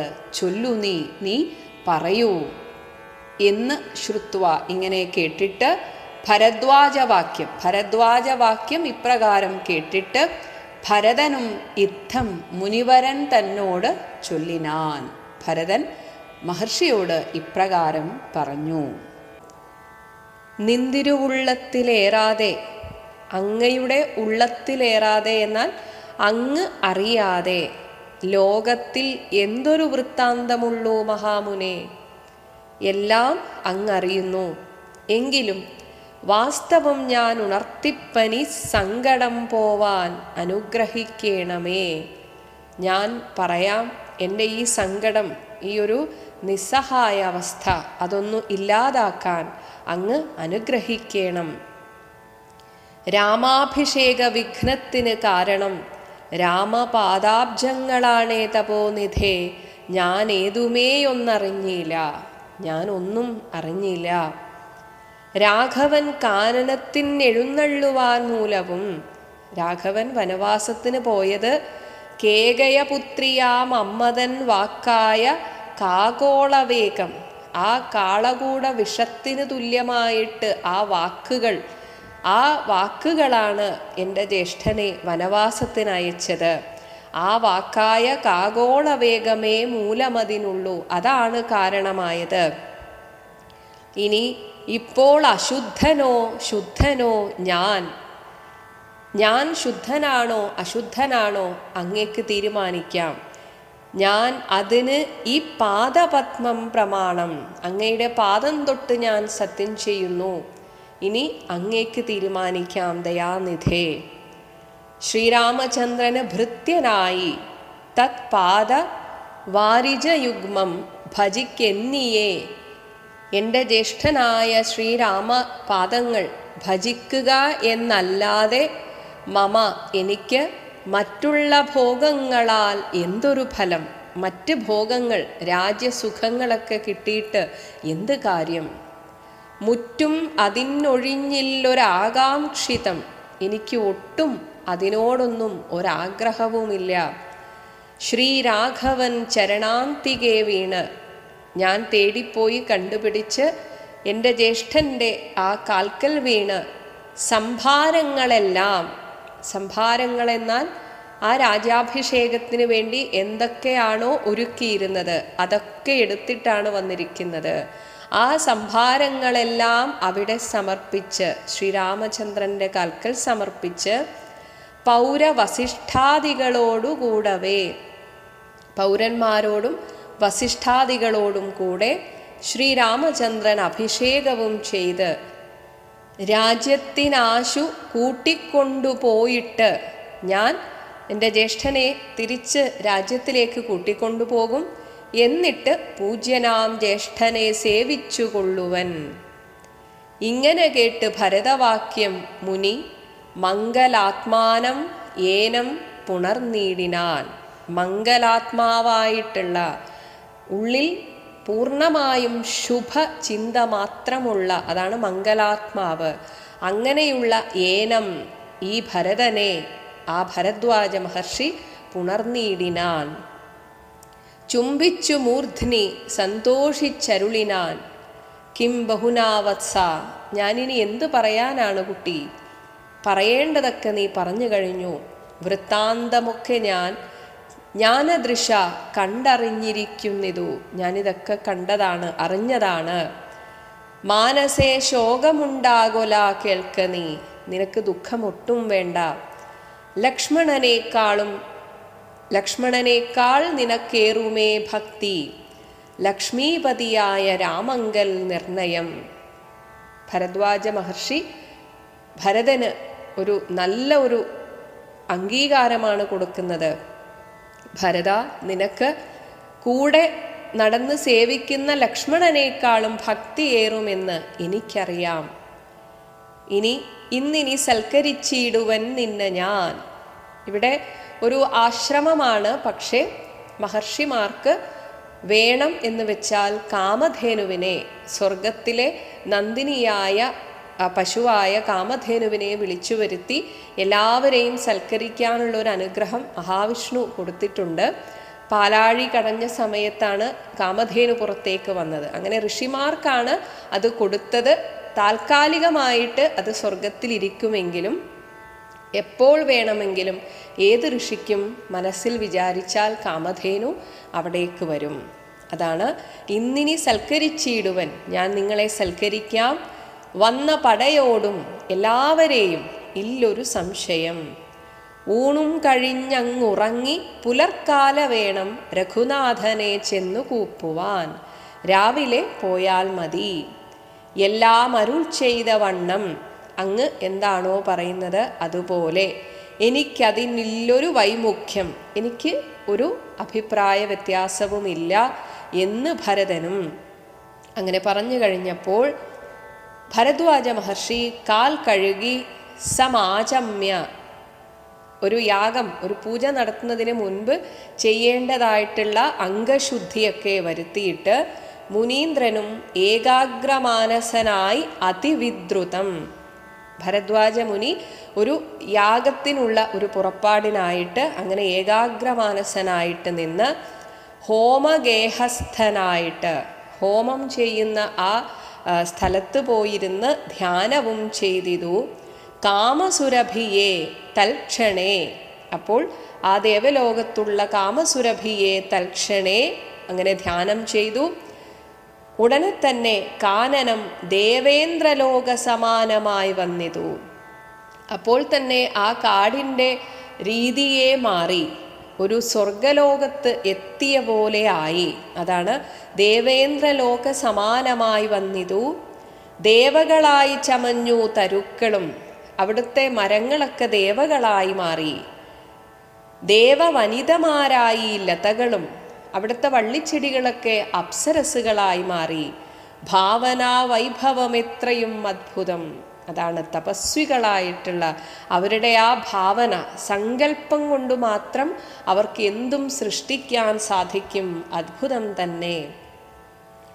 ഭക്തഭക്ഷ്യാദി പേയങ്ങൾ, ഭക്തം അന്നം, ചോറ് മുതലായവ, ഭക്ഷ്യാദി മറ്റു വസ്തുക്കൾ, ഭക്ഷ്യവിഭവങ്ങൾ, പേയങ്ങൾ കുടിക്കാനുള്ള മറ്റുള്ള വിശിഷ്ടമായ പാനീയങ്ങൾ, ഭോജ്യങ്ങൾ അല്ലാതെയുള്ള മറ്റു വസ്തുക്കൾ, ഭുക്തിപ്രസാധനം മറ്റും ബഹുവിധം, പല വിധത്തിലുള്ള ആഹാര സാധനങ്ങൾ എന്ന് അർത്ഥം. ഇനി അതുകൂടാതെ തന്നെ ഭോജനശാലകൾ, അതാണ് ഒരു ദേവലോകമായി തീർന്നു എന്നാൽ അത് ഒരു കാടാണെന്ന് കുറേ നേരത്തേക്ക് ഇവരൊക്കെ മറന്നുപോയി. അതുപോലെ ആയിത്തീർന്നു. ഭോജനശാലകൾ ഒരു വഴിക്ക്, സേനാഗൃഹ്യങ്ങളും സേനകൾക്ക് താമസിക്കാൻ കുറേ വീടുകൾ, രാജഗേഹങ്ങൾ ഭരതനെ പോലുള്ള, ഭരതൻ ശത്രുഘ്നൻ തുടങ്ങിയവർക്ക് താമസിക്കാൻ രാജഗേഹങ്ങൾ, എത്ര മനോഹരം. ഇതൊക്കെ തന്നെ സ്വർണരത്നവ്രാത നിർമ്മിതം, എല്ലാം സ്വർണം കൊണ്ടും രത്നം കൊണ്ടും നിർമ്മിച്ചവയാണ്. വർണ്ണിപ്പതിന് പണിയുണ്ട് അനന്തനും, 1000 നാവുള്ള അനന്തൻ വന്നാൽ പോലും വർണ്ണിച്ചാൽ തീരില്ല. അത്രയും ഗംഭീരമായ ഒരു മാറ്റമാണ് ആ ആശ്രമത്തിന്, ആശ്രമ പരിസരത്തിന് വന്നു ചേർന്നത്. ഇനി ആദ്യം കർമ്മണ, കർമ്മം കൊണ്ടും ശാസ്ത്രദൃഷ്ടേന, ശാസ്ത്രദൃഷ്ടി കൊണ്ടും വസിഷ്ഠനെ, കുലഗുരുവായ വസിഷ്ഠനെ സമ്മോദമോട് പൂജിച്ചിതു മുമ്പിനാൽ. ആദ്യം വസിഷ്ഠ മഹർഷിയെ യഥോചിതം സ്വീകരിച്ചു. പശ്ചാത്, പിന്നീട് സൈന്യം, സൈന്യത്തോടുകൂടി ഭരതം, ഭരതനെ സസോദരം, സോദരനോടുകൂടി ഇച്ഛാനുരൂപേണ, അവരാഗ്രഹിക്കുന്ന വിധത്തിൽ, അവരൊട്ടും പ്രതീക്ഷിച്ചതല്ല. ഭരതൻ വരുമ്പോൾ പറഞ്ഞത് ഞാൻ മൂലഫലങ്ങളൊക്കെ ഭക്ഷിച്ചു കൊള്ളാമെന്നാണ്. എന്നാൽ ഭരദ്വാജ മഹർഷി അവർ ആഗ്രഹിക്കുന്നില്ലെങ്കിൽ പോലും രാജകീയമായ സ്വീകരണം ഒരുക്കുക എന്നത് തൻ്റെ ധർമ്മമാണെന്ന രീതിയിലാണ് മഹർഷി ഇത് ചെയ്തത്. അങ്ങനെ സൈന്യം ഭരതം സസോദരം ഇച്ഛാനുരൂപേണ പൂജിച്ച് അനന്തരം തൃപ്തരായി, എല്ലാവരും വളരെ സന്തുഷ്ടരായി, തത്ര ഭരദ്വാജ മന്ദിരേ, അവിടെ ആ ഭരദ്വാജൻ്റെ ആശ്രമത്തിൽ സുപ്തരായി അവരെല്ലാവരും കിടന്നുറങ്ങി. ഏതുപോലെ സുപ്തരായാരമരാവതി സന്നിഭേ, അമരാവതി ഇന്ദ്രൻ്റെ കൊട്ടാരം, സന്നിഭം അതിന് തുല്യമായിട്ടുള്ള, ഇന്ദ്രൻ്റെ കൊട്ടാരത്തിന് തുല്യമായിട്ട് മാറി ഭരദ്വാജ ആശ്രമം. അങ്ങനെയുള്ള ആ ആശ്രമത്തിലാണ് അവർ കിടന്നുറങ്ങിയത്. പിറ്റേന്ന് രാവിലെ തന്നെ ഉഷസി ഉത്ഥാനവും ചെയ്തു. എന്നിട്ട് നിയമങ്ങൾ കൃത്വ, ഉണർന്നെഴുന്നേറ്റ ഉടനെ ചെയ്യേണ്ട ആചാരാനുഷ്ഠാനങ്ങളൊക്കെ ചെയ്തിട്ട് ഭരദ്വാജ പാദങ്ങൾ കൂപ്പിനാർ. എന്നിട്ട് താപസൻ തന്നോട് അനുജ്ഞയും കൈക്കൊണ്ടു, അനുവാദം വാങ്ങി. ഭൂപതി നന്ദനന്മാരും രാജകുമാരന്മാരായ ശത്രുഘ്നനും ഭരതനും പുറപ്പെട്ടു. അങ്ങനെ അവർ ചിത്രകൂടാചലം പ്രാപ്യ, അവിടെ എത്തിച്ചേർന്നു. ചിത്രകൂടാചലത്തിലെത്തി. അവിടെ മഹാബലം, കൂടെയുണ്ടായ ആ സൈന്യത്തെ, ബലം എന്നാൽ സൈന്യം, ആ മഹാസൈന്യത്തെ തത്ര പാർപ്പിച്ചു ദൂരെ, കുറച്ചു ദൂരെ അവരോട് അവിടെ നിൽക്കാൻ പറഞ്ഞു. കിഞ്ചിത് അന്തികെ, മിത്രമായൊരു ഗുഹനും സുമന്ത്രരും. പിന്നീട് അവിടെ നിന്ന് അങ്ങോട്ട് നടന്നു പോകുന്നത് കൂടെ വന്ന ഗുഹനും സുമന്ത്രരും ശത്രുഘ്നനും താനുമായി ഭരതൻ. ഇവരാദ്യം ശ്രീരാമചന്ദ്രൻ എവിടെയാണ് ഉള്ളത് എന്ന് കൃത്യമായി അറിഞ്ഞിട്ട് മറ്റുള്ളവരെ കൂട്ടിക്കൊണ്ടു പോകാം എന്ന് വിചാരിച്ച് അവർ ശ്രീരാമ സന്ദർശന ആകാംക്ഷയ, എവിടെയായിരിക്കും ജ്യേഷ്ഠൻ എന്ന ആ ഒരു ആകാംക്ഷയ മന്ദം ആരാഞ്ഞു നാനാ തപോധന മണ്ഡലേ. പോകുന്ന വഴിക്കൊക്കെ ഓരോരോ ആശ്രമങ്ങളുണ്ട്. ഓരോ മുനിമാരോടും ചോദിക്കും, കാണാഞ്ഞ്, കാരണം ഓരോ സ്ഥലത്തെത്തുമ്പോഴും ഇവിടെ ആയിരിക്കുമെന്ന് വിചാരിക്കും, പക്ഷെ അവിടെ ഉണ്ടാവില്ല. അങ്ങനെ കാണാഞ്ഞ് ഓരോരോ മുനിവരന്മാരോട് താണു തൊഴുതു ചോദിച്ചു മത്യാദരം, ആദരപൂർവം ചോദിക്കും, കുത്ര വാഴുന്നു രഘൂത്തമൻ, എവിടെ എൻ്റെ ജ്യേഷ്ഠൻ രഘൂത്തമൻ? അത്ര സൗമിത്രിയോടും മഹീപുത്രിയോടും, മഹീപുത്രി ഭൂമിപുത്രി, ഭൂമിപുത്രിയായ സീതയോടും മുദാ, അവർ സന്തോഷമായിട്ട് അങ്ങനെ ജീവിക്കുന്നു എന്ന് ഞാൻ മനസ്സിലാക്കുന്നു. അതുകൊണ്ട് സന്തോഷത്തോടെ എവിടെയാ എൻ്റെ ജ്യേഷ്ഠൻ? ഉത്തമനായ ഭരതകുമാരനോട് ഉത്തരം താപസന്മാരും അരുൾ ചെയ്തു. അപ്പോൾ താപസന്മാർ ആ ഭരതനോട് പറഞ്ഞു, ഉത്തരതീരേ സുരസരിതസ്ഥലേ. സുരസരിത്, സുരലോകത്തെ സരിത്ത് നദിയായിട്ടുള്ള ഗംഗയുടെ ഉത്തരതീരെ വടക്ക് ഭാഗത്തായിട്ട് ചിത്രകൂടാദ്രിതൻ പാർശ്വേ, ചിത്രകൂട പർവ്വതത്തിൻ്റെ പാർശ്വേ, അവിടെ അടിയിലായിട്ട് താഴെ ഭാഗത്തായിട്ട് മഹാശ്രമേ, ഒരു മഹാ ആശ്രമം പണിത് ഉത്തമ പുരുഷൻ വാഴുന്നിതെന്ന് കേട്ട് എത്രയും കൗതുകത്തോടു ഭരതനും തത്രൈവ ചെന്ന നേരത്ത്, അങ്ങനെ അവർ വളരെ പെട്ടെന്ന് ആ സ്ഥലത്ത് എത്തിച്ചേർന്നു. അവിടെ കാണായി വന്നിത് അത്യദ്ഭുതമായ രാമചന്ദ്രാശ്രമം. ഇനി ആ ആശ്രമത്തിൻ്റെ പരിസരത്തെ ഇങ്ങനെ വർണ്ണിക്കുകയാണ്. പുഷ്പഫലദലപൂർണ വല്ലീതരു, പുഷ്പം, പുഷ്പങ്ങൾ നിറഞ്ഞ, ഫലം കായ്കനികൾ അങ്ങനെ നിറഞ്ഞ്, ദലപൂർണം ഇലകൾ നിറഞ്ഞ, വല്ലീതരുഷഷ്പം നല്ല വള്ളിച്ചെടികൾ, അതുകൊണ്ട് രമണീയമായ കാനനമണ്ഡലേ. ഇനി ആമ്ര കദളി ബകുള, അവിടെ ആ ആശ്രമ പരിസരത്തുള്ള മരങ്ങൾ എന്തൊക്കെയാണെന്ന് പറയുന്നു. ആമ്രം മാവ്, കദളി വാഴ, ബകുളം ഇലഞ്ഞി, പനസം പ്ലാവ്, ആമ്രാതം അമ്പഴങ്ങാമരം, പിന്നെ ആമ്രാതക അർജുനമരം, നാഗമരങ്ങൾ, പുന്നാഗമരങ്ങൾ, പിന്നെ കേരം കേരവൃക്ഷം, തെങ്ങ്, പൂഗമരം, പൂഗം അടയ്ക്കാമരം അതായത് കവുങ്ങ്, കോവിതാരങ്ങൾ എന്നാൽ മന്ദാരം, ഏരണ്ടം ആവണക്കിൻ്റെ ഒരു മരം, ചമ്പകമരം, അശോക താലങ്ങൾ താലവൃക്ഷം, മാലതി വൃക്ഷം, ജാതി, ഇങ്ങനെ പ്രമുഖ ലതാവലീശാലികളായിട്ടുള്ള ഒരുപാട് വള്ളിച്ചെടികളാൽ നിറഞ്ഞ തമാല സാലങ്ങളും പലതരത്തിലുള്ള വൃക്ഷങ്ങളും. ഇതുകൂടാതെ ഭൃങ്കാദി പലതരത്തിലുള്ള വണ്ടുകൾ, നാനാവിഹംഗനാദങ്ങളും മറ്റ് പക്ഷികളുടെയൊക്കെ നാദങ്ങൾ, തുങ്കമാതങ്കം നല്ല ഉയർന്ന മാതങ്കം, ആനകൾ, ഭുജംഗം സർപ്പങ്ങൾ, പ്ലവംഗം കുരങ്ങന്മാർ, കുരങ്കം മാനുകൾ, ഇങ്ങനെ നാനാമൃഗവ്രാതലീലയും. ഇവരൊക്കെ ഇങ്ങനെ അലസമായിട്ടിങ്ങനെ നടന്നു കളിക്കുന്ന ആ ഒരു ആശ്രമാന്തരീക്ഷം ഭംഗ്യാ സമാലോക്യ, അങ്ങനെ വളരെ ഭംഗിയുള്ള ആ ഒരു ആശ്രമ പരിസരം കണ്ടിട്ട് ദൂരെ ഭരതനും, ദൂരെ നിന്നാണ് ഇതൊക്കെ കാണുന്നത്. മാത്രമല്ല അവിടെ ഒരു ആരെങ്കിലും താമസിക്കുന്നുണ്ട് എന്ന് അവർക്ക് മനസ്സിലായത് വൃക്ഷാഗ്ര സംലഗ്ന വൽക്കല അലങ്കൃതം, വൃക്ഷത്തിൻ്റെ അഗ്രഭാഗത്തായിട്ട് സംലഗ്നം ഉണക്കാനിട്ട പോലെ, വൽക്കല അലങ്കൃതം അതൊരു അലങ്കാരമായിട്ട് പറയുകയാണ്. വൽക്കലങ്ങൾ അവിടെ അങ്ങനെ ഉണക്കാനിട്ടിരിക്കുന്ന ആ പുഷ്കരാക്ഷ ആശ്രമം, താമരക്കണ്ണനായിട്ടുള്ള ശ്രീരാമചന്ദ്രൻ്റെ ആശ്രമം ഭക്തിയാ വണങ്ങിനാൻ. ദൂരെ നിന്ന് കണ്ടിട്ടേ ഭക്തി കൊണ്ട് ഭരതൻ അങ്ങനെ രോമാഞ്ചമണിഞ്ഞു. അങ്ങനെ വണങ്ങി കുറച്ചു നേരം അങ്ങനെ കൂപ്പുകൈയോടെ നിന്നു.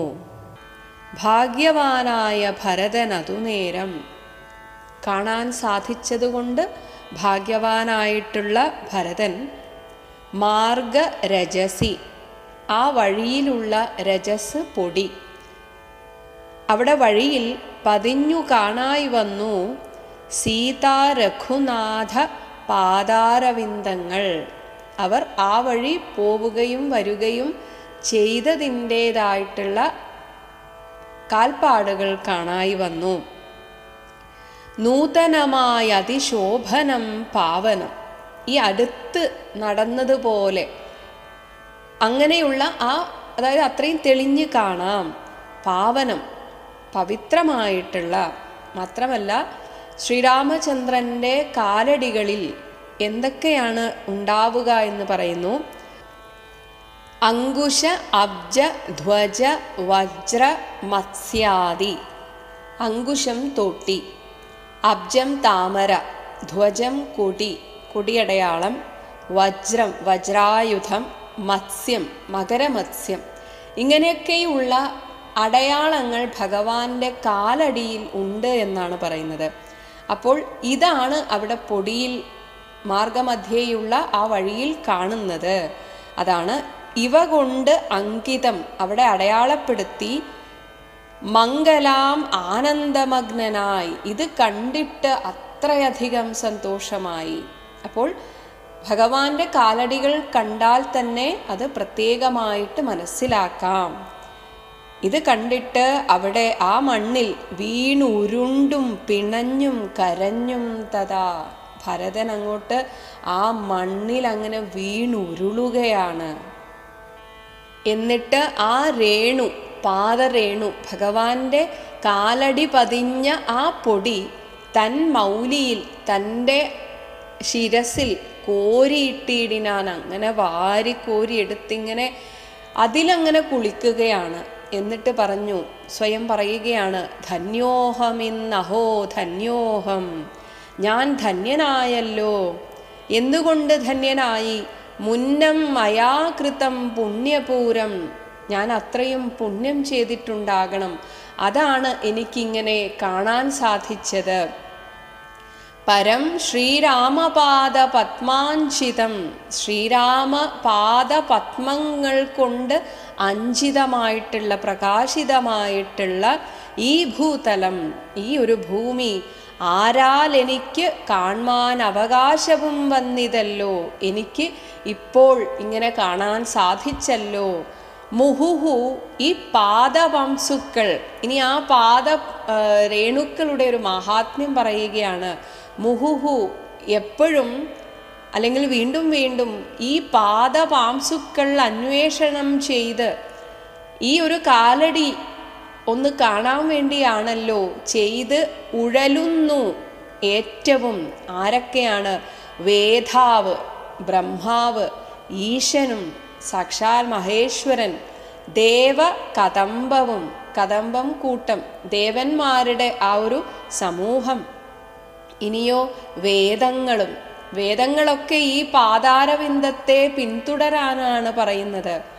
നാരദാദി മുനികളും, നാരദനെ പോലെയുള്ള ഭക്തോത്തമന്മാരൊക്കെ തന്നെ ഈ ഒരു കാലടികളെ കാണാനും അതൊന്ന് ഇതുപോലെ ഒന്നെടുത്ത് ശിരസിൽ അണിയാനുമാണല്ലോ അന്വേഷിച്ചുകൊണ്ട് നടക്കുന്നത്. യുദ്ധമോർത്ത് അദ്ഭുത പ്രേമരസ ആപ്ലുത ചിത്തനായി. അതാണ് ആ ആനന്ദത്തിൻ്റെ കാരണം. ഇതാണല്ലോ എനിക്കിന്ന് ലഭിച്ചത് എന്ന് ഭരതൻ ചിന്തിക്കുകയാണ്. ഇങ്ങനെ ആലോചിച്ച് അദ്ഭുതം, എനിക്കിത് കാണാൻ സാധിച്ചല്ലോ. അപ്പോൾ ഭഗവാന്റെ ആ കാലടികളിൽ ഇത്തരം അടയാളങ്ങൾ കാണാൻ സാധിക്കണമെങ്കിൽ അത്രയും ഭക്തി ഉള്ളിലുണ്ടാകണം. അങ്ങനെയുള്ള ഭക്തർക്ക് മാത്രമേ ഈ അടയാളങ്ങൾ അത് കാണാൻ സാധിക്കുകയുള്ളൂ. അങ്ങനെ പ്രേമരസത്താൽ ആപ്ലുതം, ആനന്ദമഗ്നനായിട്ട്, ആനന്ദമഗ്ന ചിത്തനായി, ആനന്ദ ബാഷ്പാകുലാക്ഷനായി കണ്ണുനീരിങ്ങനെ ഒലിക്കുകയാണ്. അങ്ങനെ മന്ദമന്ദം, വളരെ പതുക്കെ ചെന്ന് പരം ആശ്രമസന്നിധവും ചെന്നു നിന്നോരു നേരത്ത് കാണായിതു. ഇനി കാണുന്ന ആ ശ്രീരാമചന്ദ്രൻ്റെ ആ ദിവ്യവിഗ്രഹത്തെക്കുറിച്ച്, യഥാർത്ഥത്തിൽ ഇത് എഴുത്തച്ഛൻ്റെ വിവരണമാണ്. ഇനി അങ്ങോട്ട് സുന്ദരം രാമചന്ദ്രം പരമാനന്ദമന്ദിരം ഇന്ദ്രാദിവൃന്ദാരക വൃന്ദവന്ദിതം വന്ദിതം ഇന്ദിരാമന്ദിര ഉരസ്ഥലം. എല്ലാം എന്താ എന്ന ആ ഒരു അക്ഷരം വരാൻ വേണ്ടി സുന്ദരനായിട്ടുള്ള രാമചന്ദ്രൻ, പരമാനന്ദമന്ദിരം, ആ ഭഗവാന്റെ ആ ദിവ്യവിഗ്രഹം തന്നെ പരമമായ ആനന്ദത്തെ തരുന്ന ആലയമാണ്. അതാണ് പരമാനന്ദമന്ദിരം. ഇന്ദ്രാദി വൃന്ദാരക വൃന്ദം, ഇന്ദ്രൻ തുടങ്ങിയ വൃന്ദാരകം, ദേവന്മാരുടെ വൃന്ദം കൂട്ടത്താൽ വന്ദിതം, അവരാൽ വന്ദിക്കപ്പെടുന്ന. ഇനി ഇന്ദിരാമന്ദിര, ഇന്ദിരാദേവി ലക്ഷ്മീദേവിയുടെ മന്ദിരമാണ്, ആലയം, നിലയമാണ് ഭഗവാന്റെ ഉരസ്ഥലം, ഭഗവാന്റെ വക്ഷസ്. അപ്പോൾ ഇന്ദിരാമന്ദിരോരസ്ഥലം. ഇനി ഇന്ദ്ര അവരജം, ഇന്ദ്രന്റെ അവരജനാണ്, അനുജനാണ്. ഭഗവാന്റെ വാമനാവതാരത്തിലാണ് ഇന്ദ്രന്റെയും അമ്മയായ അദിതിയുടെ മകനായി വാമനമൂർത്തി ജനിച്ചത്. അങ്ങനെ ഇന്ദ്രന്റെ അവരജനായിട്ട്, അനുജനായിട്ട് വന്ന ഇന്ദീവരലോചനം, ഇന്ദീവരം താമര, താമര പോലെയുള്ള കണ്ണുള്ള ദുർവാദള നിഭശ്യാമളം. ദുർവാദളം എന്നാൽ കറുക, കറുകയ്ക്ക് തുല്യമായ ശ്യാമളവർണം, കറുത്ത വർണ്ണം. അതിൽ കോമളമായിട്ടുള്ള തൻ്റെ പൂർവജം, ഇനി ഭരതൻ കാണുന്നു തൻ്റെ ജ്യേഷ്ഠനെ, പൂർവജനായിട്ടുള്ള നീലനളിന ദളയക്ഷണം. നീലനളിനം, നീലത്താമര, താമര പോലെയുള്ള, താമരദളം പോലെയുള്ള കണ്ണുകളോടുകൂടിയ രാമം. എങ്ങനെയാണ്? ജടാമകുടം, കിരീടം ജട കെട്ടിയതാണ്. കിരീടം എന്നാൽ ആ ജട കെട്ടിവെച്ചത് ഒരു കിരീടം പോലെ ഇരിക്കുന്നു. വൽക്കല അംബരം, വൽക്കലമാണ് ധരിച്ചിരിക്കുന്നത്. സോമബിംബ ആഭ, സോമബിംബം ചന്ദ്രൻ, ചന്ദ്രബിംബം പോലെ ആഭ, പ്രകാശം അങ്ങനെ പ്രസരിക്കുന്ന പ്രസന്ന വക്ത്ര അംബുജം, പ്രസന്നമായ മുഖം, മുഖമാകുന്ന അംബുജം താമര. ഉദ്യത് തരുണ അരുണ അയുതശോഭിതം. തരുണ അരുണൻ, ഉദിച്ചുയർന്ന അരുണൻ സൂര്യൻ. ഉദ്യത് തരുണ അരുണ സൂര്യൻ. അയുതം എന്നാൽ 10,000.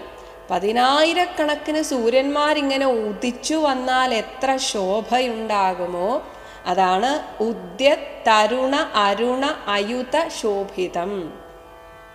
ഇനി എങ്ങനെയുള്ള ദേവിയോടുകൂടെയാണ്? വിദ്യുത് സമാംഗിയ. വിദ്യുത് മിന്നൽ, മിന്നൽ കൊടിക്ക് സമാനയായിട്ടുള്ള ജാനകിയായൊരു വിദ്യയുമായി, വിദ്യാസ്വരൂപിണിയാണ് ദേവി. അങ്ങനെയുള്ള ആ ജാനകി ദേവിയുമായി വിനോദിച്ചിരിക്കുന്നൊരു, ഇങ്ങനെ അവർ തമ്മിൽ സംഭാഷണമൊക്കെ പറഞ്ഞ് ചിരിക്കുന്നതൊക്കെയാണ് കാണുന്നത്. വിദ്യോതമാനം ആത്മാനം അവ്യാകുലം. ആ ജാനകി ദേവിയുമായിട്ട് വിദ്യോതമാനം, അങ്ങനെ പ്രകാശിക്കുകയാണ്.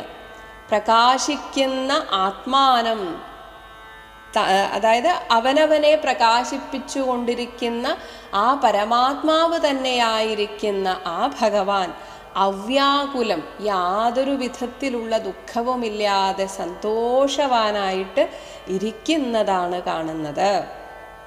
ഇനി അങ്ങോട്ടുള്ള അക്ഷരങ്ങൾ ഇക്ഷ വെച്ചിട്ടാണ്. അപ്പം അതുകൊണ്ട് തന്നെ അങ്ങനെ വരാൻ വേണ്ടിയിട്ടുള്ള ചില പ്രയോഗങ്ങളാണ്. വക്ഷസി ശ്രീവത്സലക്ഷണമവ്യയം ലക്ഷ്മീനിവാസം ജഗന്മയമച്യുതം. ഭഗവാന്റെ വക്ഷസ്സിൽ ശ്രീവത്സലക്ഷണം, ശ്രീവത്സം എന്ന മറുകൊണ്ട്, അവ്യയം ഒരിക്കലും നശിക്കാതെ അതങ്ങനെ എപ്പോഴും അവിടെ ഉള്ളതായിരിക്കുന്നു. ഇനി ലക്ഷ്മി നിവാസം, ലക്ഷ്മി ഭഗവാന്റെ വക്ഷസ്സിലാണ്. ജഗന്മയം അച്യുതം, ഈ ജഗത്ത് തന്നെ ഭഗവാനാണ്. എത്രയൊക്കെ രൂപങ്ങൾ ധരിച്ചു വന്നാലും ഭഗവാൻ ഒരു ച്യുതിയും സംഭവിക്കാത്ത പരമാത്മസ്വരൂപനാണ്. ഇനി ലക്ഷ്മണ സേവിത പാദപങ്കേരുഹം, ലക്ഷ്മണനാൽ സേവിക്കപ്പെടുന്ന ആ പാദ കമലത്തോടുകൂടിയവനാണ്. ലക്ഷ്മണ ലക്ഷ്യസ്വരൂപം, ലക്ഷ്മണന് തൻ്റെ ജീവിത ലക്ഷ്യമായിട്ടിരിക്കുന്നവനാണ്. പുരാതനം, പണ്ടേക്ക് പണ്ടേയുള്ളവനാണ്. ദക്ഷ അരിസേവിതം, ദക്ഷ പ്രജാപതി, ദക്ഷന്റെ അരി, ശത്രുവായിരിക്കുന്നത് പരമേശ്വരൻ. ആ പരമേശ്വരനാൽ സേവിതം, സേവിക്കപ്പെടുന്നവൻ. പക്ഷീന്ദ്രവാഹനം, പക്ഷികളിൽ ശ്രേഷ്ഠനായിട്ടുള്ള ഗരുഡൻ വാഹനമായിട്ടുള്ളവൻ. രക്ഷോവിനാശനം, രാക്ഷസന്മാരെ നശിപ്പിക്കാൻ വേണ്ടി വന്നിരിക്കുന്നവൻ. രക്ഷാവിചക്ഷണം, തന്നെ ആശ്രയിക്കുന്ന ഭക്തന്മാരെ രക്ഷിക്കുന്നതിൽ സാമർഥ്യമുള്ളവൻ. ഇനി ചക്ഷുശ്രവണ പ്രവര പല്യങ്കകം. ചക്ഷുശ്രവണം എന്നാൽ പാമ്പ്. ചക്ഷുശ്രവണ പ്രവരൻ, പാമ്പുകളിൽ ശ്രേഷ്ഠനായിട്ടുള്ള ആദിശേഷൻ, പല്യങ്കകം, തൻ്റെ കിടക്കയായിരിക്കുന്ന മെത്തയായിരിക്കുന്ന ഭഗവാൻ. ഇനി കുക്ഷിസ്ഥിത അനേക പത്മജ അണ്ഡം. കുക്ഷി ഭഗവാന്റെ വയറിലാണ് അനേക പത്മജ. പത്മജൻ എന്നാൽ ബ്രഹ്മാവ്. അപ്പോൾ പത്മജാണ്ഡം ബ്രഹ്മാണ്ഡം. അനേക ബ്രഹ്മാണ്ഡങ്ങളൊക്കെ തന്നെ ഭഗവാന്റെ ഉദരത്തിലാണ്. അങ്ങനെ തൻ്റെ ഉദരത്തിൽ അവിടെ ലയിപ്പിക്കുന്ന ആ പരമനായിട്ടുള്ള, പരമ കാരുണ്യവാനായിട്ടുള്ള, അല്ലെങ്കിൽ പരംപുരുഷനായിട്ടുള്ള, കാരുണ്യപൂർണം, അത്രയും കാരുണ്യം വഴിഞ്ഞൊഴുകുന്ന ദശരഥനന്ദനം, ആരണ്യവാസ രസികം, ആ കാനനത്തിൽ വസിക്കുന്നത് രസിച്ചുകൊണ്ടിരിക്കുന്ന മനോഹരം, അത്രയും മനോഹരനായിട്ടുള്ള ആ ഭഗവാനെയാണ് കാണുന്നത്. അങ്ങനെയുള്ള ഭഗവാനെ ഈ ഭരതൻ ദുഃഖവും പ്രീതിയും ഭക്തിയും ഉൾക്കൊണ്ട്, താൻ കാരണം തൻ്റെ ജ്യേഷ്ഠൻ കാനനത്തിൽ വസിക്കാനിടയായി എന്ന ദുഃഖം, എന്നാൽ തനിക്ക് കാണാൻ സാധിച്ചല്ലോ എന്ന സന്തോഷം, ഒപ്പം ഭക്തിയും, ഇത്രയും ഭാവങ്ങൾ ഉൾക്കൊണ്ട് തൃക്കാൽക്കൽ വീണ് നമസ്കരിച്ചിടിനാൻ. ശ്രീരാമചന്ദ്രന്റെ കാലിൽ വീണ് നമസ്കരിച്ചു. രാമൻ അവനെയും ശത്രുഘ്നനെയും ആമോദാലെടുത്ത് നിവർത്തി സസംഭ്രമം. ശ്രീരാമചന്ദ്രൻ വേഗം അവരെ എടുത്ത്, അതായത് തൻ്റെ കാൽക്കൽ വീണ് നമസ്കരിക്കുന്നവരെ വേണ്ട എന്ന് തടുക്കുന്ന രീതിയിൽ എടുത്തുയർത്തി. എന്നിട്ട് ദീർഘബാഹുക്കളാൽ ആലിംഗനം ചെയ്തു. അവരെ രണ്ടുപേരെയും കെട്ടിപ്പിടിച്ച് ദീർഘനിശ്വാസവും അന്യോന്യം ഉൾക്കൊണ്ടു. കുറേ ദിവസങ്ങളായി കാണാതെ, കാരണം ഭരതൻ എത്രയോ മുൻപേ പോയതാണ്. അപ്പോൾ അത്രയും കാലത്തെ ഒരു ആ വിരഹ ദുഃഖം, അതിനാൽ പരസ്പരം കണ്ടതുകൊണ്ടുള്ള സന്തോഷം. ദീർഘനേത്രങ്ങളിൽ നിന്ന് ബാഷ്പോദകം, കണ്ണുനീരിങ്ങനെ ഇറ്റിറ്റു വീഴുന്നു. ദീർഘകാലം എന്നാൽ കുറേ സമയം കരച്ചിലോട് കരച്ചിൽ തന്നെ, അങ്ങോട്ടും ഇങ്ങോട്ടും കണ്ടിട്ട് കെട്ടിപ്പിടിക്കുന്നു, ആശ്വസിപ്പിക്കുന്നു. ഇങ്ങനെ സോദരന്മാരെയും എല്ലാവരും അങ്ങോട്ടും ഇങ്ങോട്ടും കെട്ടിപ്പിടിക്കുന്നു, കരയുന്നു, ദീർഘനിശ്വാസങ്ങൾ ഇങ്ങനെ ഉതിർക്കുന്നു. ഉത്സംഗസീമനി ചേർത്തു പുനരപി, പിന്നീട് ശ്രീരാമചന്ദ്രൻ തൻ്റെ അനുജന്മാരെ തൻ്റെ മടിയിലിരുത്തി എന്നാണ് പറയുന്നത്. എന്നിട്ട് വത്സങ്ങളും അണച്ചാനന്ദപൂർവകം, തൻ്റെ കുഞ്ഞുങ്ങൾ എന്ന പോലെയാണ് അവരെ ചേർത്ത് പിടിക്കുന്നത്. ഇനി സൗമിത്രി, ലക്ഷ്മണൻ, അവിടെ എല്ലാം ഇത്സ എന്ന് വന്നതുകൊണ്ട് പറയുകയാണ് സത്സംഗമേറെയുള്ളൊരു സൗമിത്രിയും. കുറേ നാളായിട്ട് ഭഗവാനെ ഇങ്ങനെ സേവിച്ചതുകൊണ്ട് അതാണ് ഏറ്റവും വലിയ സത്സംഗം. ആ സത്സംഗം കിട്ടിയ സൗമിത്രിയും തത്സമയെ ഭരത അംഘ്രികൾ കൂപ്പിനാൻ. ലക്ഷ്മണന്റെ ജ്യേഷ്ഠനാണ് ഭരതൻ. അപ്പോൾ ഭരതന്റെ കാലടികളെ വന്ദിച്ചു. ഇനി ശത്രുഘ്നനും അതിഭക്തി കലർന്ന്, ശത്രുഘ്നന്റെ ജ്യേഷ്ഠനാണ് ലക്ഷ്മണൻ. അപ്പോൾ ശത്രുഘ്നൻ തിരിച്ച് ലക്ഷ്മണനെ വന്ദിക്കുകയാണ്. ഭക്തി കലർന്ന് സൗമിത്രിതൻ പാദാംബുജങ്ങൾ കൂപ്പിയിടിനാൻ.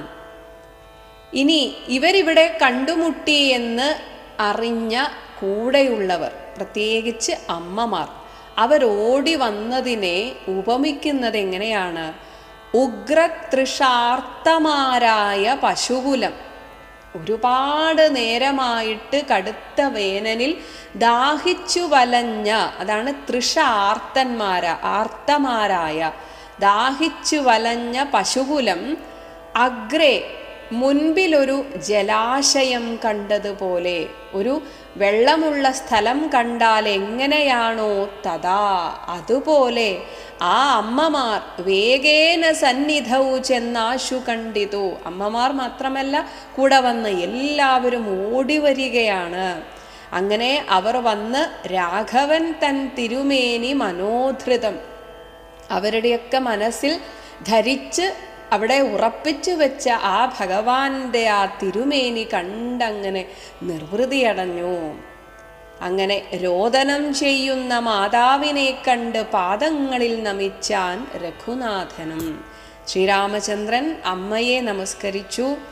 എത്രയും ആർത്തി കൈക്കൊണ്ടു കൗസല്യയും പുത്രന് ബാഷ്പധാര അഭിഷേകം ചെയ്തു. ബാഷ്പധാര അഭിഷേകം ചെയ്യുക എന്ന് വെച്ചാൽ കണ്ണുനീരിറ്റിട്ട് ശ്രീരാമചന്ദ്രൻ്റെ തലയിൽ അങ്ങനെ വീഴുകയാണ്. ഗാഠമാശ്ലിഷ്യ ശിരസി മുകർന്നുടൻ കെട്ടിപ്പിടിച്ചിട്ട് ആ ശിരസിൽ അങ്ങനെ ചുംബിച്ചു. ആ സമയത്ത് കൗസല്യയ്ക്ക് ഊഢമോദം മുലയും ചുരന്നു. തഥാ മാതൃസ്നേഹത്തിൻ്റെ ആ ഒരു ഉന്നതമായ അവസ്ഥയിലെത്തിയ കൗസല്യാദേവിക്ക് മുല ചുരന്നു എന്നാണ് പറയുന്നത്. ഇനി അന്യരായുള്ളൊരു മാതൃജനത്തെയും കൂടെ വന്ന സൗമിത്രിയെയും കൈകേയിയെയും ഒക്കെ നമസ്കരിച്ചു. പിന്നെ നമസ്കരിച്ചിടിനാൻ ആദരാൽ. ലക്ഷ്മണൻ താനും ഔവണ്ണം വണങ്ങിനാൻ. ലക്ഷ്മീ സമയായ ജാനകി ദേവിയും. അപ്പം എല്ലാവരും അമ്മമാരെ വണങ്ങി. ഗാഠമാശ്ലിഷ്യ കൗസല്യാദികൾ സമാരൂഢഖേദം തുടച്ചിടിനാൻ കണ്ണുനീർ. ആദ്യത്തെ ആ ഒരു കണ്ണുനീർ വാർത്തുകൊണ്ടുള്ള ദീർഘനിശ്വാസവും ഒക്കെ കഴിഞ്ഞ് എല്ലാവരും കണ്ണുനീരൊക്കെ അങ്ങനെ തുടച്ചൊന്ന് ആശ്വസിക്കുകയാണ്. തത്ര സമാഗതം ദൃഷ്ട്വാ ഗുരുവരം. ഗുരുശ്രേഷ്ഠനായിട്ടുള്ള വസിഷ്ഠ മഹർഷി തത്ര സമാഗതം അവിടെ എത്തിയതായിട്ട് ദൃഷ്ട്വാ കണ്ടിട്ട് ഭക്തിപൂർവം വസിഷ്ഠം ഗുരുവായ വസിഷ്ഠനെ സാഷ്ടാംഗം അമ്മാറുടൻ വസിഷ്ഠ മഹർഷിയെ സാഷ്ടാംഗം നമസ്കരിച്ചിട്ട്, അതാണ് നത്വ, നമസ്കരിച്ച് രഘൂത്തമൻ ആശു ചൊല്ലിയിടിനാൻ. ശ്രീരാമചന്ദ്രൻ ഇപ്രകാരം പറയുകയാണ്, എത്രയും ഭാഗ്യവാൻ ഞാനെന്ന് നിർണയം. കാരണം എൻ്റെ ഗുരുവിനെ കാണാൻ സാധിച്ചു. എന്നിട്ട് ചോദിക്കുകയാണ്, താതന് സൗഖ്യമല്ലി. അച്ഛൻ മാത്രം വന്നിട്ടില്ല, സ്വാഭാവികമായും രാജാവായതുകൊണ്ടാവാം എന്ന് വിചാരിച്ചിട്ട് ശ്രീരാമചന്ദ്രൻ ചോദിക്കുന്നു, അച്ഛന് സുഖമല്ലേ? നിജമാനസേ ഖേദമുണ്ടോ പുനരെന്നെ പിരികയാൽ? അച്ഛൻ്റെ മനസ്സിൽ ദുഃഖമുണ്ടോ എന്നെ പിരിഞ്ഞതിനാൽ? എന്തൊന്നു ചൊന്നത് എന്നോട് ചൊല്ലിയിടുവാൻ, എന്നോട് പറയാനായിട്ട് എന്തെങ്കിലും സന്ദേശം പറഞ്ഞയച്ചുവോ? എന്ത് സൗമിത്രിയെ കൊണ്ട് പറഞ്ഞതും ലക്ഷ്മണനെ കൊണ്ട് എന്താ പറഞ്ഞത്? രാമവാക്യം കേട്ട് ചൊന്നാൻ വസിഷ്ഠനും, ധീമതാം ശ്രേഷ്ഠ, ബുദ്ധിമാന്മാരിൽ വെച്ച് ശ്രേഷ്ഠനായിട്ടുള്ളവനെ. അങ്ങനെ വിളിക്കാൻ തന്നെ കാരണം, ഇനി പറയാൻ പോകുന്ന മരണവൃത്താന്തം കേട്ട് ഒരു സാധാരണക്കാരനെ പോലെ നിലവിളിക്കരുത്, കാരണം നീ ബുദ്ധിമാന്മാരിൽ വെച്ച് ശ്രേഷ്ഠനാണ് എന്ന് ആദ്യമേ അങ്ങ് പറഞ്ഞു. എന്നിട്ട് പറഞ്ഞു, താത ഉദന്തം, താതോദന്തം, അച്ഛൻ്റെ വാർത്തകൾ ആശു കേൾ, ഞാൻ പറയാം, കേൾക്കൂ. നിന്നെ പിരിഞ്ഞത് തന്നെ നിരൂപിച്ച് മന്നവൻ പിന്നെയും പിന്നെയും ദുഃഖിച്ചു. രാമരാമേതി സീതേതി കുമാരായിതി, ലക്ഷ്മണകുമാരനെയൊക്കെ വിളിച്ചുകൊണ്ട് രാമേതി ലക്ഷ്മണേതി പ്രലാപം ചെയ്തു, കരഞ്ഞ് നിലവിളിച്ചുകൊണ്ട് അങ്ങനെ ദേവലോകം ചെന്ന് പുക്കാൻ, ആ സ്വർഗലോകത്തെ പ്രാപിച്ചു എന്ന് അറിയുക. നീ അറിയൂ. ഇനി ദുഃഖിക്കാതിരിക്കാൻ പ്രത്യേകം എടുത്ത് പറയുകയാണ്, അവിടെ സ്വർഗലോകത്ത് ചെന്ന് ദേവഭോഗേന സുഖിച്ചു സന്തുഷ്ടനായി. നീ ദുഃഖിക്കുകയൊന്നും വേണ്ട, അച്ഛൻ അവിടെ ചെന്ന് സന്തോഷത്തോടെ വസിക്കുകയാണ്. എന്നാൽ ശ്രീരാമചന്ദ്രൻ തികച്ചും സാധാരണ മനുഷ്യരെ പോലെയാണ് പല സാഹചര്യങ്ങളിലും പെരുമാറുന്നത്. അത് ഇങ്ങനെയാണ്, മനുഷ്യരിങ്ങനെയാണ് എന്ന് നമ്മെ കാണിച്ചു തരാൻ വേണ്ടി തന്നെയാണ്. അതാണ് കർണശൂലാഭം, ചെവിയിൽ ഒരു ശൂലം കുത്തിയിറക്കിയതിന് ആഭം എന്നാൽ തുല്യമായിട്ടുള്ള ഗുരുവചനം സമാകർണ്യ, ഗുരുവാക്ക് കേട്ടിട്ട് രഘുവരൻ വീണിതു ഭൂമിയിൽ. തൽക്ഷണം ഉച്ചൈർ വിലപിച്ചിതേറ്റവും, എന്നിട്ട് ഉച്ചത്തിൽ വിലപിക്കാൻ തുടങ്ങി. ലക്ഷ്മണനോടും ജനനീജനങ്ങളും ഇത് കണ്ടപ്പോൾ ആ ദുഃഖമൊക്കെ മറന്നിരുന്ന മറ്റുള്ളവരും ഈ ശ്രീരാമചന്ദ്രന്റെ ദുഃഖമാലോക്യ, ആ ദുഃഖം കണ്ടിട്ട് മറ്റുള്ള ജനങ്ങളും കണ്ടവരൊക്കെ തന്നെ വാവിട്ട് കരഞ്ഞു തുടങ്ങിനാർ. ഇനി ശ്രീരാമചന്ദ്രൻ ഇപ്രകാരം പറഞ്ഞാണ് കരഞ്ഞത്. ഹാ താതാ മാം പരിത്യജ്യ, എന്നെ ഉപേക്ഷിച്ചിട്ട് വിധിവശാൽ, അങ്ങയുടെ കർമ്മവശാൽ ഏതൊരു ദിക്കിനു പോയിതയ്യോ ഭവാൻ. ഹാ ഹാ ഹതോഹം, ഞാൻ മരിച്ചവനെ പോലെ ആയിരിക്കുന്നു. അതായത് എല്ലാ വികാരവും നഷ്ടപ്പെട്ടവനെ പോലെ ആയിരിക്കുന്നു. അനാഥഹ അസ്മി, ഞാൻ അനാഥനായല്ലോ. മാം ഇനി, എന്നെ ഇനി സ്നേഹേന ലാളിപ്പതാര്, ഇനി ആരാണ് എന്നെ സ്നേഹത്തോടെ ചേർത്ത് പിടിച്ച് ലാളിക്കുക? അനുവാസരം, എല്ലാ ദിവസവും ദശരഥ മഹാരാജാവ് ശ്രീരാമചന്ദ്രനെ ഒരു കൊച്ചു കുഞ്ഞിനെ എന്ന പോലെ ലാളിക്കുമായിരുന്നു. ഇനി ആരങ്ങനെ ചെയ്യും? ദേഹമിനി ത്യജിച്ചിടുന്നുണ്ട് ഞാൻ ജീവിച്ചിരിക്കുന്നില്ല. മോഹമെനിക്കിനിയില്ല ജീവിക്കയിൽ, എനിക്കിനി ജീവിക്കാൻ യാതൊരു മോഹവുമില്ല. സീതയും സൗമിത്രിതാനും ഔവണ്ണമേ രോദനം ചെയ്തു വീണീടിനാർ ഭൂതലേ. ഇവരെല്ലാവരും 3 പേരും വാവിട്ട് കരയുകയാണ്. ഇതൊക്കെ കണ്ടിട്ട് തദ്ദശായാം, ആ അവസ്ഥയിൽ വസിഷ്ഠോക്തികൾ കേട്ടവർ ഉൾതാപമൊട്ടു ചുരുക്കി മരുവിനാർ. വസിഷ്ഠ മഹർഷി അവരെ സാന്ത്വനിപ്പിച്ചു. അങ്ങനെ ഇനി അച്ഛനുള്ള ഉദകക്രിയകൾ ചെയ്യണം. മന്ദാകിനിയിൽ ഇറങ്ങിക്കുളിച്ചവർ ഗംഗയിൽ ഇറങ്ങിക്കുളിച്ച് മന്ദേതരം ഉദകക്രിയയും ചെയ്താർ. വളരെ പെട്ടെന്ന് തന്നെ അച്ഛനുള്ള ഉദകക്രിയ ചെയ്തു. ഇനി പിണ്ടം വെക്കുകയാണ്. അത് മധുസഹിത ഇങ്കുതി, മധു തേന്, തേനോടുകൂടിയ ഇങ്കുതി എന്നാൽ ഒരു പിണ്ണാക്ക് പോലെ ഒരു സംഭവമാണെന്നാണ് പറയുന്നത്. ഓടൽ പിണ്ണാക്ക്, അതാണ് കുഴച്ചിട്ട് അച്ഛന് കൊടുക്കുന്നത്. കൂടെ സൽഫല പിണ്യാക നിർമ്മിത അന്നം, പഴങ്ങളും ഒക്കെ ആയിട്ട്. കാരണം അവിടെ ഇതൊക്കെയേ കിട്ടുകയുള്ളൂ. കാട്ടിൽ എന്താണോ കിട്ടുന്നത് അത് വെച്ചിട്ടാണ് അച്ഛനുള്ള പിണ്ടം തയ്യാറാക്കിയത്. അങ്ങനെ നിർമ്മിച്ച അന്നം, ആ പിണ്ട അന്നം കൊണ്ടുവച്ചിതു. ഇനി അതിനൊരു കാരണം പറയുകയാണ്. കാരണം ഇതൊക്കെയാണോ പിണ്ടം വെക്കുന്നത് എന്ന് സംശയിക്കുകയാണെങ്കിൽ അതിന് ഒരു സമാധാനം പറയുകയാണ്. യാതൊരന്നം താൻ ഭുജിക്കുന്നതും അത് സാദരം നൽകൂ പിതൃക്കൾക്കുമെന്നല്ലോ വേദസ്മൃതികൾ വിധിച്ചത്. ഇവിടെ എവിടെയാണോ നമ്മൾ ഉള്ളത് അവിടെ നമുക്ക് എന്ത് ലഭിക്കുമോ അതാണ് പിതൃക്കൾക്ക് കൊടുക്കേണ്ടത്.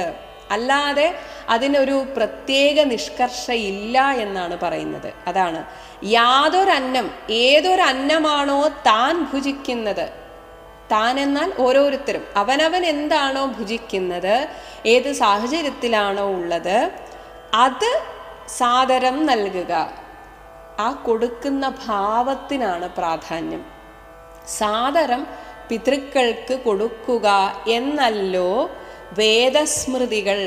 വേദവും സ്മൃതികളുമൊക്കെ ഇതൊക്കെയാണ് നമ്മുടെ ആധികാരിക ഗ്രന്ഥങ്ങൾ. അവയൊക്കെ വിധിച്ചത് എന്നോർത്ത്, അതുകൊണ്ടാണ് തനിക്ക് ഇങ്ങനെയൊക്കെയേ ഇപ്പോൾ കൊടുക്കാൻ പറ്റുള്ളൂ എന്ന് ഓർത്ത് അതിഖേദേന. കാരണം ഒരു വലിയ രാജകുമാരനാണ്, പറഞ്ഞിട്ട് കാര്യമില്ല, പക്ഷെ ഇപ്പോൾ കാട്ടിലാണ്, ഇത്രയൊക്കെയേ ചെയ്യാൻ പറ്റുള്ളൂ എന്ന ഖേദത്തോടെ ഒപ്പം അച്ഛനെ ആലോചിച്ചിട്ടും അങ്ങനെ പിണ്ടദാന അനന്തരം പിണ്ടമൊക്കെ കൊടുത്തു കഴിഞ്ഞപ്പോൾ തഥാ സ്നാനം കഴിച്ച് പുണ്യാഹവും ചെയ്ത്, അവിടെയൊക്കെ പുണ്യാഹം തളിച്ചിട്ട് സ്നാനാദനന്തരം പ്രാപിച്ചിതാശ്രമം. തൻ്റെ ആശ്രമത്തിൽ തിരിച്ച് വന്നു. അന്ന് ഉപവാസവും എല്ലാവരും അന്ന് ഒരു ദിവസം ഉപവസിച്ചു. വന്നുദിച്ചിടിനാൻ ആദിത്യദേവനും. പിറ്റേന്ന് രാവിലെയായി, സൂര്യൻ ഉദിച്ചു. അങ്ങനെ എല്ലാവരും മന്ദാകിനിയിൽ കുളിച്ച് ഊത്തു.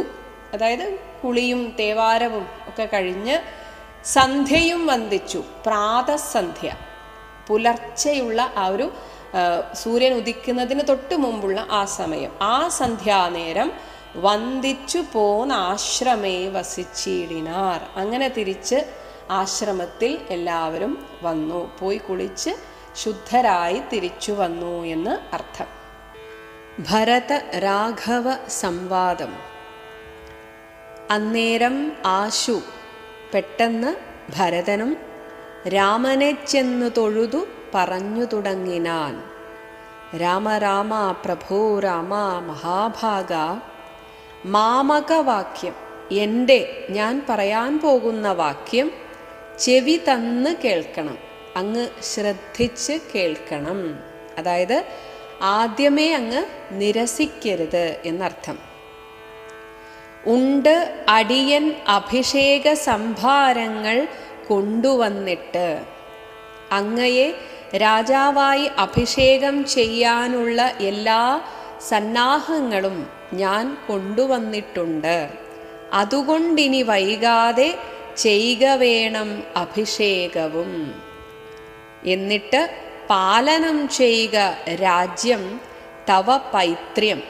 പൈത്ര്യം എന്നാൽ ആ ഒരു പൈതൃക സ്വത്തായി ലഭിച്ച ആ രാജ്യത്തെ അങ്ങ് യഥോചിതം പാലനം ചെയ്യുക.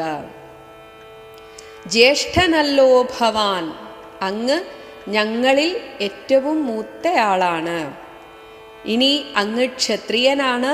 ക്ഷത്രിയാണാം അതിശ്രേഷ്ഠമാം ധർമ്മം, ഒരു ക്ഷത്രിയൻ്റെ ഏറ്റവും ശ്രേഷ്ഠമായ ധർമ്മം എന്നാൽ പ്രജാപരിപാലനം. എന്നിട്ട് അശ്വമേധാദിയും ചെയ്ത് നല്ല കീർത്തിയൊക്കെ ലഭിച്ച് ചിരം വളരെ കാലം വിശ്വമെല്ലാം പരത്തി കുലതന്തവേ. തന്തു എന്നാൽ ആ ഒരു വംശപരമ്പര. അങ്ങനെ വംശപരമ്പരയൊക്കെ സൃഷ്ടിച്ച്, അതായത് മക്കളൊക്കെ ആയി, അങ്ങയുടെ ഈ ഒരു കീർത്തി ഈ ലോകം മുഴുവൻ പരന്ന് അശ്വമേധയാഗമൊക്കെ നടത്തി അങ്ങനെ ഈ ലോകം മുഴുവൻ അങ്ങയുടെ കീർത്തി പരക്കണം. പിന്നീട് ആ വംശവർദ്ധനവിനായിട്ട് സന്താനങ്ങളൊക്കെ ഉണ്ടായി പുത്രരെയും ജനിപ്പിച്ച് എന്നിട്ട് രാജ്യം നിജപുത്രങ്കലാക്കി. അങ്ങനെയാണ് നമ്മുടെ ഒരു സംസ്കാരം. മക്കൾക്ക് ആ ഒരു പ്രായമാകുമ്പോൾ അവർക്ക് രാജ്യം കൊടുത്തിട്ട് അങ്ങ് വനത്തിന് പോയിക്കോളൂ, വനത്തിന് പോകണം. അല്ലാതെ ഇതല്ല അതിനുള്ള സമയം. ഇതാണ് ഭരതൻ ഉദ്ദേശിക്കുന്നത്. അതാണ് ഇപ്പോൾ അനുചിതമത്രേ വനവാസം. അങ്ങേക്ക് ഇപ്പോൾ ഈ വനവാസം അനുചിതമാണ്. അദ്ഭുത വിക്രമാ നാഥാ പ്രസീദമേ, എന്നിൽ പ്രസാദിച്ചാലും ഭഗവാനെ. ഇനി പറയുന്നു, മാതാവ് തന്നെ ദുഷ്കൃതം, എൻ്റെ അമ്മ ചെയ്ത ആ ഒരു ദുഷ്കർമ്മം താവക ചേതസി ചിന്തിക്കരുത്. അങ്ങത് മനസ്സിൽ വെച്ച് അങ്ങനെ പെരുമാറരുത്, അങ്ങ് മനസ്സിലത് വെക്കരുത് ദയാനിധേ. എന്നിട്ട് ഭ്രാതാവ് തന്നെ പാദാംബുജം ശിരസി ആദായ ഭക്തി പൂണ്ടിത്തം ഉര ചെയ്തു. അപ്പോൾ തൻ്റെ ജ്യേഷ്ഠൻ്റെ ആ താമര പോലെയുള്ള കാലുകൾ ശിരസിലെടുക്കുക എന്ന് വെച്ചാൽ തല കുമ്പിട്ട് ജ്യേഷ്ഠൻ്റെ കാൽക്കൽ വീണു. അതാണ് ദണ്ഡ നമസ്കാരവും ചെയ്ത് നിന്നിതു. ഇത്രയും പറയുന്നതൊക്കെ ആ കാല് പിടിച്ച് പറയുകയാണ്. അങ്ങനെ ദണ്ഡ നമസ്കാരവും ചെയ്ത് പണ്ഡിതനായ ഭരതകുമാരനും ഇങ്ങനെയൊക്കെ പറഞ്ഞു കഴിഞ്ഞിട്ട് ഉത്ഥാപ്യ എഴുന്നേറ്റിട്ട് രാഘവനും ഉത്സംഗം ആരോപ്യ, രാഘവൻ തൻ്റെ മടിയിലിരുത്തിയിട്ട് ചിത്തമോദേന പുണർന്നു ചൊല്ലിയിടിനാൻ. മദ് വാക്യം അത്ര കേട്ടാലും കുമാരാ നീ പറഞ്ഞത് ഞാൻ കേട്ടു, ഇനി ഞാൻ പറയുന്നത് നീ കേൾക്കുക. യത്വയോക്തം, എന്തൊക്കെ നിന്നാൽ പറയപ്പെട്ടോ, മയാ, എന്നാൽ, തത് തഥൈവ ശ്രുതം, അതുപോലെ ഞാൻ കേട്ടു. താതനെന്നെ 14 സംവത്സരം പ്രീതനായി കാനനം വാഴുകെന്ന് ചൊല്ലിനാൻ. അച്ഛനാണ് ഇങ്ങനെ ഒരു നിർദ്ദേശം തന്നത്. പിത്ര, നിനക്ക് രാജ്യം, നിനക്ക് അച്ഛനാൽ നൽകപ്പെട്ടത് രാജ്യമാണ്.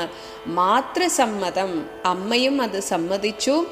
ദത്തമായി, എന്നിട്ട് നിനക്കത് ആ രാജ്യത്തെ തന്നു.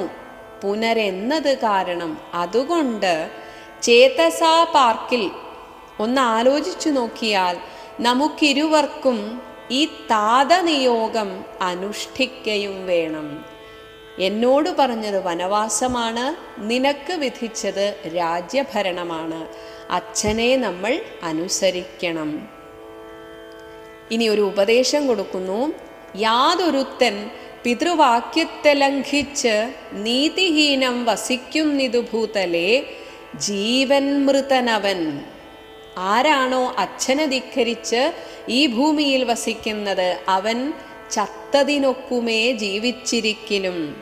പിന്നെ നരകത്തിൽ മേവും, മരിച്ചാലും, മരിച്ചു കഴിഞ്ഞാൽ നേരെ നരകത്തിലാണ് പോവുക, ഇല്ലൊരു സംശയം. ആകയാൽ നീ പരിപാലിക്ക രാജ്യവും, നീ പോകൂ, പോയിട്ട് രാജ്യം പരിപാലിക്കൂ. ഞാൻ ദണ്ഡകം തന്നിൽ വാണിയിടുവാൻ, ഞാൻ പോകുന്നു ദണ്ഡകാരണ്യത്തിലേക്ക്. രാമവാക്യം കേട്ട് ചൊന്നാൻ ഭരതനും. കാമുകനായ താതൻ, മൂഢമാനസൻ, സ്ത്രീജിതൻ, ഭ്രാന്തൻ, ഉന്മത്തൻ, വയോധികൻ. സത്യസന്ധനും നീതിയുക്തനും അവനവൻ്റെ തീരുമാനത്തിൽ ഉറച്ചു നിൽക്കുന്നവനുമായിട്ടുള്ള ഒരു അച്ഛനെ കൊണ്ടാണ് ജ്യേഷ്ഠൻ ഇത് പറഞ്ഞിരുന്നെങ്കിൽ ഞാൻ സമ്മതിച്ചേനെ. പക്ഷേ നമ്മുടെ അച്ഛൻ അങ്ങനെ അല്ലായിരുന്നു. സ്ത്രീജിതൻ, ഭാര്യയ്ക്ക് അടിമയായി, ഭ്രാന്തൻ, അതുകൊണ്ട് തന്നെ ഭാര്യ പറയുന്നത് എന്തുമനുസരിച്ച്, ഉന്മത്തനായിട്ട്, കാമുകനായ, അതാണ് തൻ്റെ ഭാര്യ എന്തു പറയുന്നു അതിനപ്പുറം മറ്റൊന്നില്ല എന്ന് ചിന്തിച്ച ആ താതൻ മൂഢമാനസനാണ്. വയോധികൻ, അത്രയും പ്രായം ചെന്നു, അതുകൊണ്ട് തന്നെ ചിന്താശക്തി കുറഞ്ഞിട്ടുണ്ടാകാം. രാജഭാവം കൊണ്ട് രാജസമാനസൻ, രാജഭാവം ഉണ്ട് എന്ന് മാത്രമേ ഉള്ളൂ. അദ്ദേഹത്തിൻ്റെ മനസ്സ് രാജസമാണ്. രജോ ഗുണത്താൽ അത് ഒരു അന്ധകാരം ബാധിച്ചവനെ പോലെയാണ്. ഒന്നും കൃത്യമായ തീരുമാനമെടുക്കാൻ സാധിക്കാത്ത ആ അച്ഛൻ ചൊന്ന വാക്യം ഗ്രാഹ്യമല്ല മഹാമതേ. അത് നമ്മൾ കണക്കിലെടുക്കേണ്ട ജ്യേഷ്ഠ. മന്നവനായി ഭവാൻ വാഴുക മടിയാതെ, അങ്ങ് തന്നെ രാജാവാകണം എന്ന് ഭരതവാക്യം കേട്ട് രാഘവൻ പിന്നെയും മന്ദസ്മിതം ചെയ്തു ചൊല്ലിനാൻ. ഭൂമി ഭർത്താ പിതാ നാരീജിതനല്ല. നീ തെറ്റിദ്ധരിച്ചിരിക്കുന്നു ഭരത, നമ്മുടെ അച്ഛൻ അങ്ങനെ ഒരു സ്ത്രീജിതനല്ല, അതായത് സ്ത്രീകളാൽ ജയിക്കപ്പെടുന്നവനല്ല.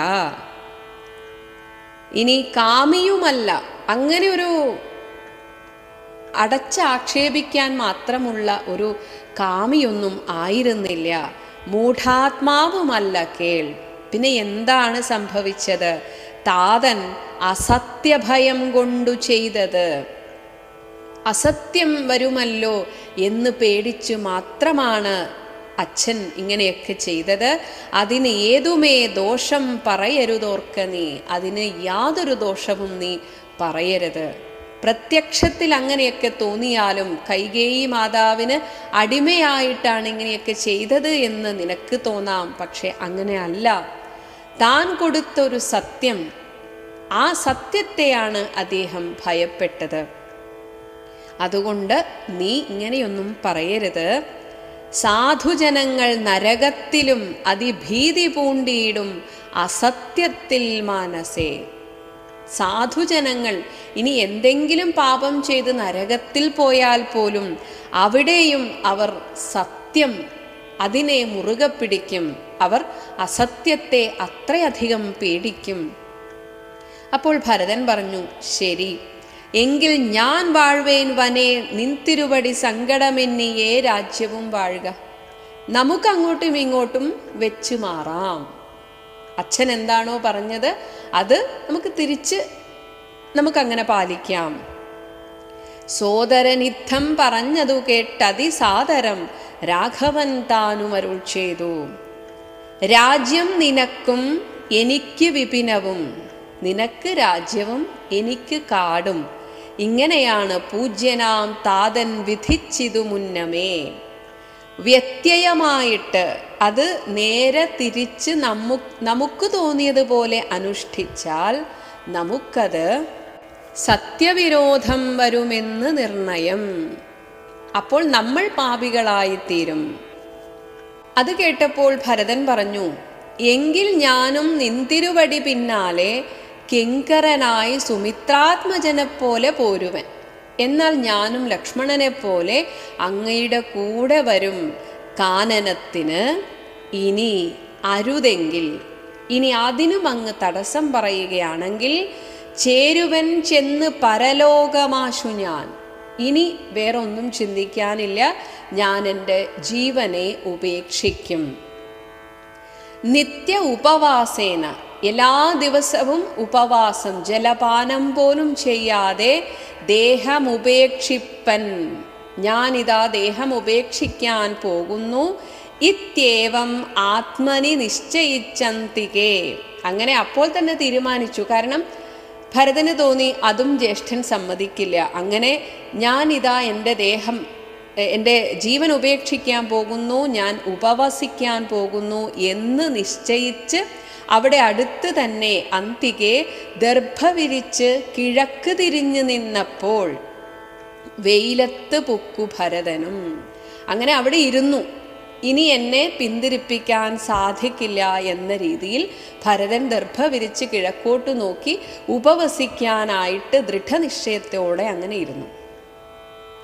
ഇങ്ങനെ ഭരതന്റെ നിർബന്ധ ബുദ്ധി കണ്ടപ്പോൾ രഘുവരൻ തദ്ബോധനാർത്ഥം, ഭരതനെ പറഞ്ഞു മനസ്സിലാക്കിക്കാൻ നയനാന്ത സംജ്ഞയാ, കണ്ണുകൊണ്ട് ആംഗ്യം കാണിച്ചു വസിഷ്ഠ മഹർഷിയോട്, ഒന്ന് പറഞ്ഞു മനസ്സിലാക്കി കൊടുക്കൂ. അങ്ങനെ ചൊന്നാൻ ഗുരുവിനോട്, കണ്ണുകൊണ്ട് ആംഗ്യം കാണിച്ചു. അപ്പോൾ വസിഷ്ഠനും ചെന്നു കൈകേയിസുതനോട് ചൊല്ലിനാൻ, മൂഢനായിടൊല, കേൾക്ക നീ എങ്കിലോ ഗൂഢമായൊരു വൃത്താന്തം, നീ അറിയാത്തൊരു വൃത്താന്തമുണ്ട് ഭരത, നൃപാത്മജ, രാജകുമാര. രാമനാകുന്നത് നാരായണൻ പരൻ, സാക്ഷാൽ നാരായണനാണ്. താമരസോത്സഭവൻ, ബ്രഹ്മാവ് അർത്ഥിക്ക കാരണം, പ്രാർത്ഥിച്ചത് കാരണം ഭൂമിയിൽ സൂര്യകുലത്തിൽ അയോധ്യയിൽ ഭൂമിപാല ആത്മജനായി പിറന്നിതു. ഇതൊക്കെ മുൻകൂട്ടി നിശ്ചയിക്കപ്പെട്ടതാണ്. ഭൂമിപാലൻ രാജാവിൻ്റെ മകനായി, ദശരഥന്റെ മകനായി ജനിച്ചു. എന്തിനായിട്ട്? രാവണനെ കൊന്ന് ധർമ്മത്തെ രക്ഷിച്ച് ദേവകളെ പരിപാലിച്ചുകൊള്ളുവാൻ. ഇനി യോഗമായാദേവിയായത് ജാനകി, ഭോഗിപ്രവരൻ, സർപ്പശ്രേഷ്ഠനായിട്ടുള്ള അനന്തനാകുന്നത് ലക്ഷ്മണൻ, ലോകമാതാവും പിതാവും ജനകജ രാഘവന്മാർ, അവർ ഈ ലോകത്തിൻ്റെ അച്ഛനും അമ്മയുമാണ് എന്നറിക വഴി പോലെ. രാവണനെ കൊൽവതിന് വനത്തിന് ദേവകാര്യാർത്ഥം പുറപ്പെട്ടു രാഘവൻ. ഇതൊന്നും യാദൃശ്ചികമായി സംഭവിച്ചതല്ല, ദേവന്മാർ പ്രാർത്ഥിച്ചതിനാൽ പുറപ്പെട്ടതാണ് രാഘവൻ. മന്ധരാവാക്യവും കൈകേയി ചിത്ത നിർബന്ധവും ഇതൊക്കെ ദേവകൃതം എന്നറിയുക നീ. അവരാണ് ഇതിൻ്റെയൊക്കെ പുറകിൽ. ശ്രീരാമദേവ നിവർത്തനത്തിങ്കലുള്ള ആഗ്രഹം, ശ്രീരാമദേവനെ തിരിച്ചു കൊണ്ടുപോകുവാനുള്ള നിന്റെ ആഗ്രഹം നീയും പരിത്യജിച്ചിടുക, നീ ഉപേക്ഷിക്കൂ ഭരത. കാരണപൂരുഷ അനുജ്ഞയ, കാരണപുരുഷൻ ശ്രീരാമചന്ദ്രൻ, ശ്രീരാമചന്ദ്രൻ്റെ ആജ്ഞയനുസരിച്ച് സത്വരം പെട്ടെന്ന് തന്നെ നീ രാജധാനിക്ക് പോക മടിയാതെ.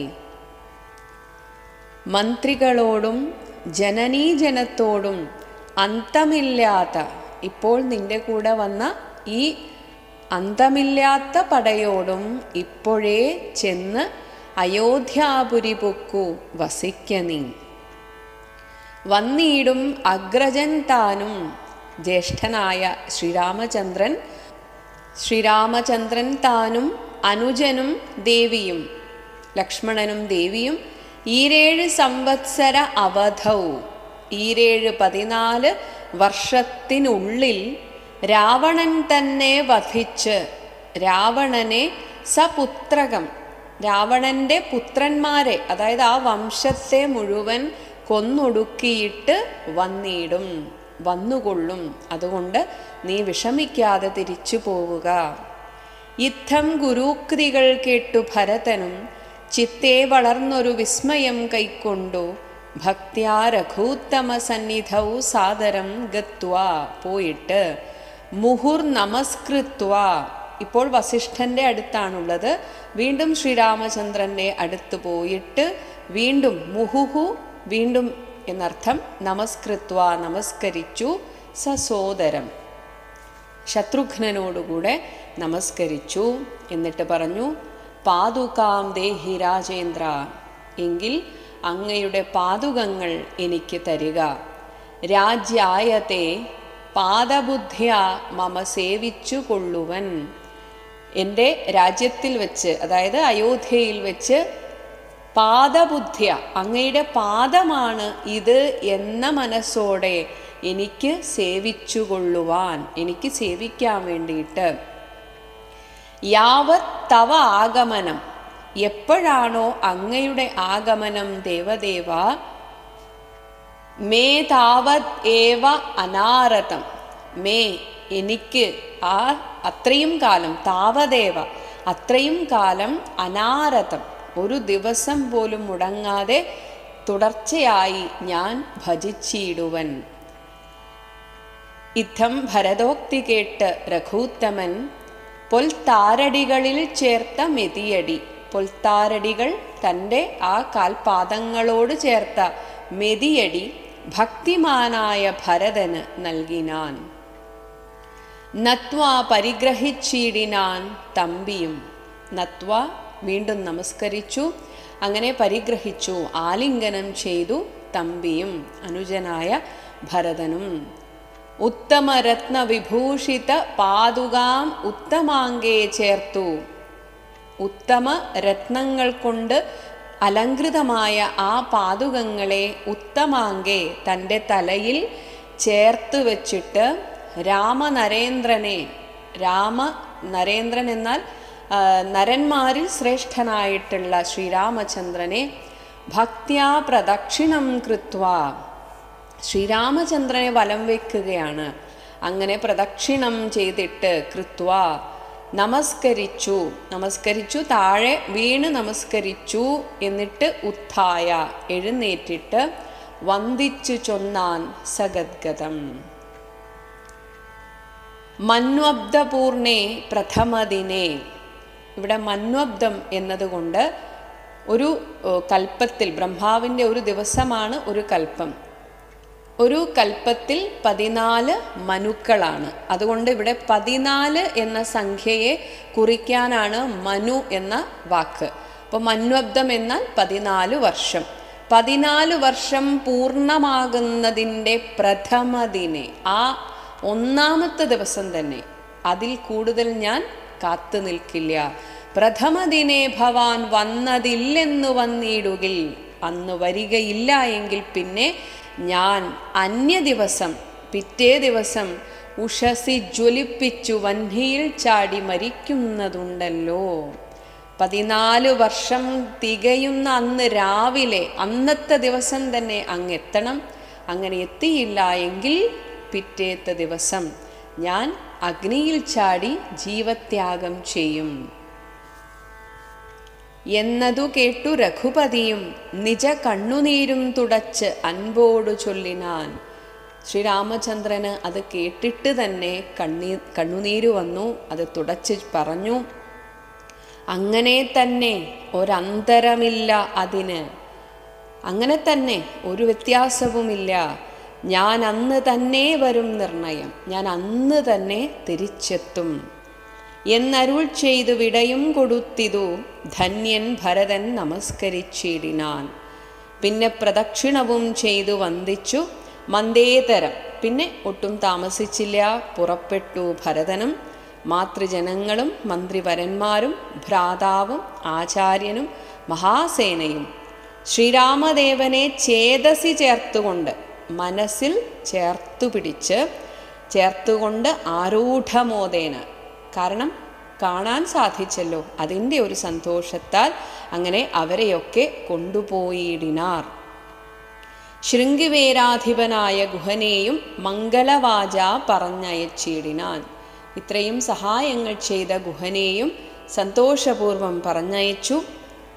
ശ്രീരാമചന്ദ്രനെ കുറിച്ചാണ് ഇവിടെ പറയുന്നത്. അപ്പോൾ മുൻപിൽ നടന്നു ഗുഹൻ വഴി കാട്ടുവാൻ, പിൻപേ പെരുമ്പടയും നടകൊണ്ടിതു. കൂടെ വന്ന ആ പടയൊക്കെ കൂടെ പോയി. കൈകേയി താനും സുതാനുവാദം കൊണ്ട് ശോകമകന്ന് നടന്നു മകനുമായി. കൈകേയി ഒരുപക്ഷെ ശ്രീരാമചന്ദ്രനുമായി സംസാരിച്ചിട്ടുണ്ടാകാം. അങ്ങനെ ശ്രീരാമചന്ദ്രൻ്റെ അനുവാദം വാങ്ങിക്കൊണ്ട് എന്നുമാകാം, അല്ലെങ്കിൽ ഭരതൻ്റെ. എന്തായാലും മക്കളുടെ അനുവാദത്തോടെ ശോകമൊക്കെ അകന്ന് നടന്നു മകനുമായി. ഗംഗ കടന്നു ഗുഹ അനുവാദേന നാലംഗപ്പടയോടും. നാലംഗപ്പട എന്നാൽ ചതുരംഗസേന, ആന, തേർ, കുതിര, കാലാൾ, ഇങ്ങനെയുള്ള ആ ചതുരംഗപ്പടയോടും കൂടെ കുമാരന്മാർ ചെന്ന് അയോധ്യാപുരി പുക്കു. എന്നിട്ട് രഘുവരൻ തന്നെയും ചിന്തിച്ചനുദിനം ഭക്ത്യാ വിശുദ്ധ ബുദ്ധിയ പുരവാസികൾ നിത്യസുഖേന വസിച്ചിതെല്ലാവരും. അങ്ങനെ എല്ലാവരും സുഖമായി വസിച്ചു. താപസവേഷം ധരിച്ചു ഭരതനും താപേന ശത്രുഘ്നനും. അവരും താപസന്മാരുടെ അതേ വേഷം ധരിച്ചു.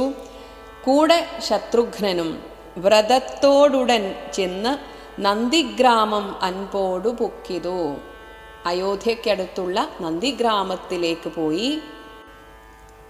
വന്നിതാനന്ദം ജഗദ്വാസികൾക്കെല്ലാം. ഭരതൻ്റെ ആ ഒരു ത്യാഗമനോഭാവം കണ്ടിട്ട് എല്ലാവർക്കും വളരെയധികം സന്തോഷമുണ്ടായി.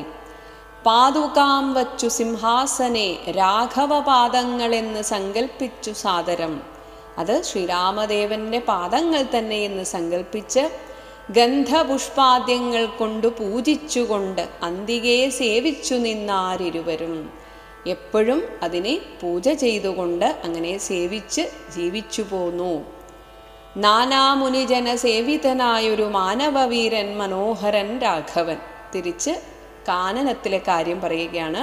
ശ്രീരാമചന്ദ്രൻ അവിടെയുള്ള മുനിജനങ്ങളാൽ സേവിക്കപ്പെട്ട് ജാനകിയോടും അനുജനോടും മുതാ മാനസാനന്ദം കലർന്നു ചില ദിനം. കുറച്ചു ദിവസം കൂടെ ചിത്രകൂടാചലെ വാണോരനന്തരം. പിന്നെ മനസ്സിൽ തോന്നി, ചിത്തെ നിരൂപിച്ചു കണ്ടു രഘുവരൻ. ഇവിടെ അയോധ്യയ്ക്ക് തൊട്ടടുത്താണ്. അതുകൊണ്ട് മിത്രവർഗങ്ങൾ അയോധ്യയിൽ നിന്ന് വന്നെത്തും ഇവിടെ ഇരുന്നാൽ ഇനിയുടൻ. ഇനിയും ഇതുപോലെ കാണണമെന്ന് തോന്നുമ്പോഴൊക്കെ അവർ വരും. അതുകൊണ്ട് ഇനി ഇവിടെ വേണ്ട, സത്വരം ദണ്ഡകാരണ്യത്തിനായിക്കൊണ്ട് ബദ്ധമോദം ഗമിച്ചിടുക വേണ്ടതും. കൂടുതൽ ഉൾവനത്തിലേക്ക് പോകാൻ തീരുമാനിച്ചു. യുദ്ധം വിചാര്യ ധരിത്രീസുതയും അത്യുത്തമനായ സൗമിത്രിയുമായി തഥാ തത്യാജ എന്നാൽ ഉപേക്ഷിച്ചു. ചിത്രകൂടാചലം രാഘവൻ സത്യസന്ധൻ നടകൊണ്ടാൻ വനാന്തരെ. കൂടുതൽ ഉൾവനത്തിലേക്ക് അങ്ങനെ പോയി. അവിടെ അത്രി തന്നെ ആശ്രമം പുക്കു മുനീന്ദ്രനെ, അത്രി മഹർഷിയുടെ ആശ്രമത്തിലെത്തിയ ആശ്രമത്തിലെത്തിയിട്ട് ആ മുനിയെ, അത്രി മഹർഷിയെ ഭക്ത്യാ നമസ്കരിച്ചു രഘുനാഥനും. രാമോഹം, അഹം രാമഃ, ഞാൻ രാമനാകുന്നു. അദ്യ ധന്യോസ്മി മഹാമുനെ, മഹാമുനെ ഞാൻ ധന്യനായി.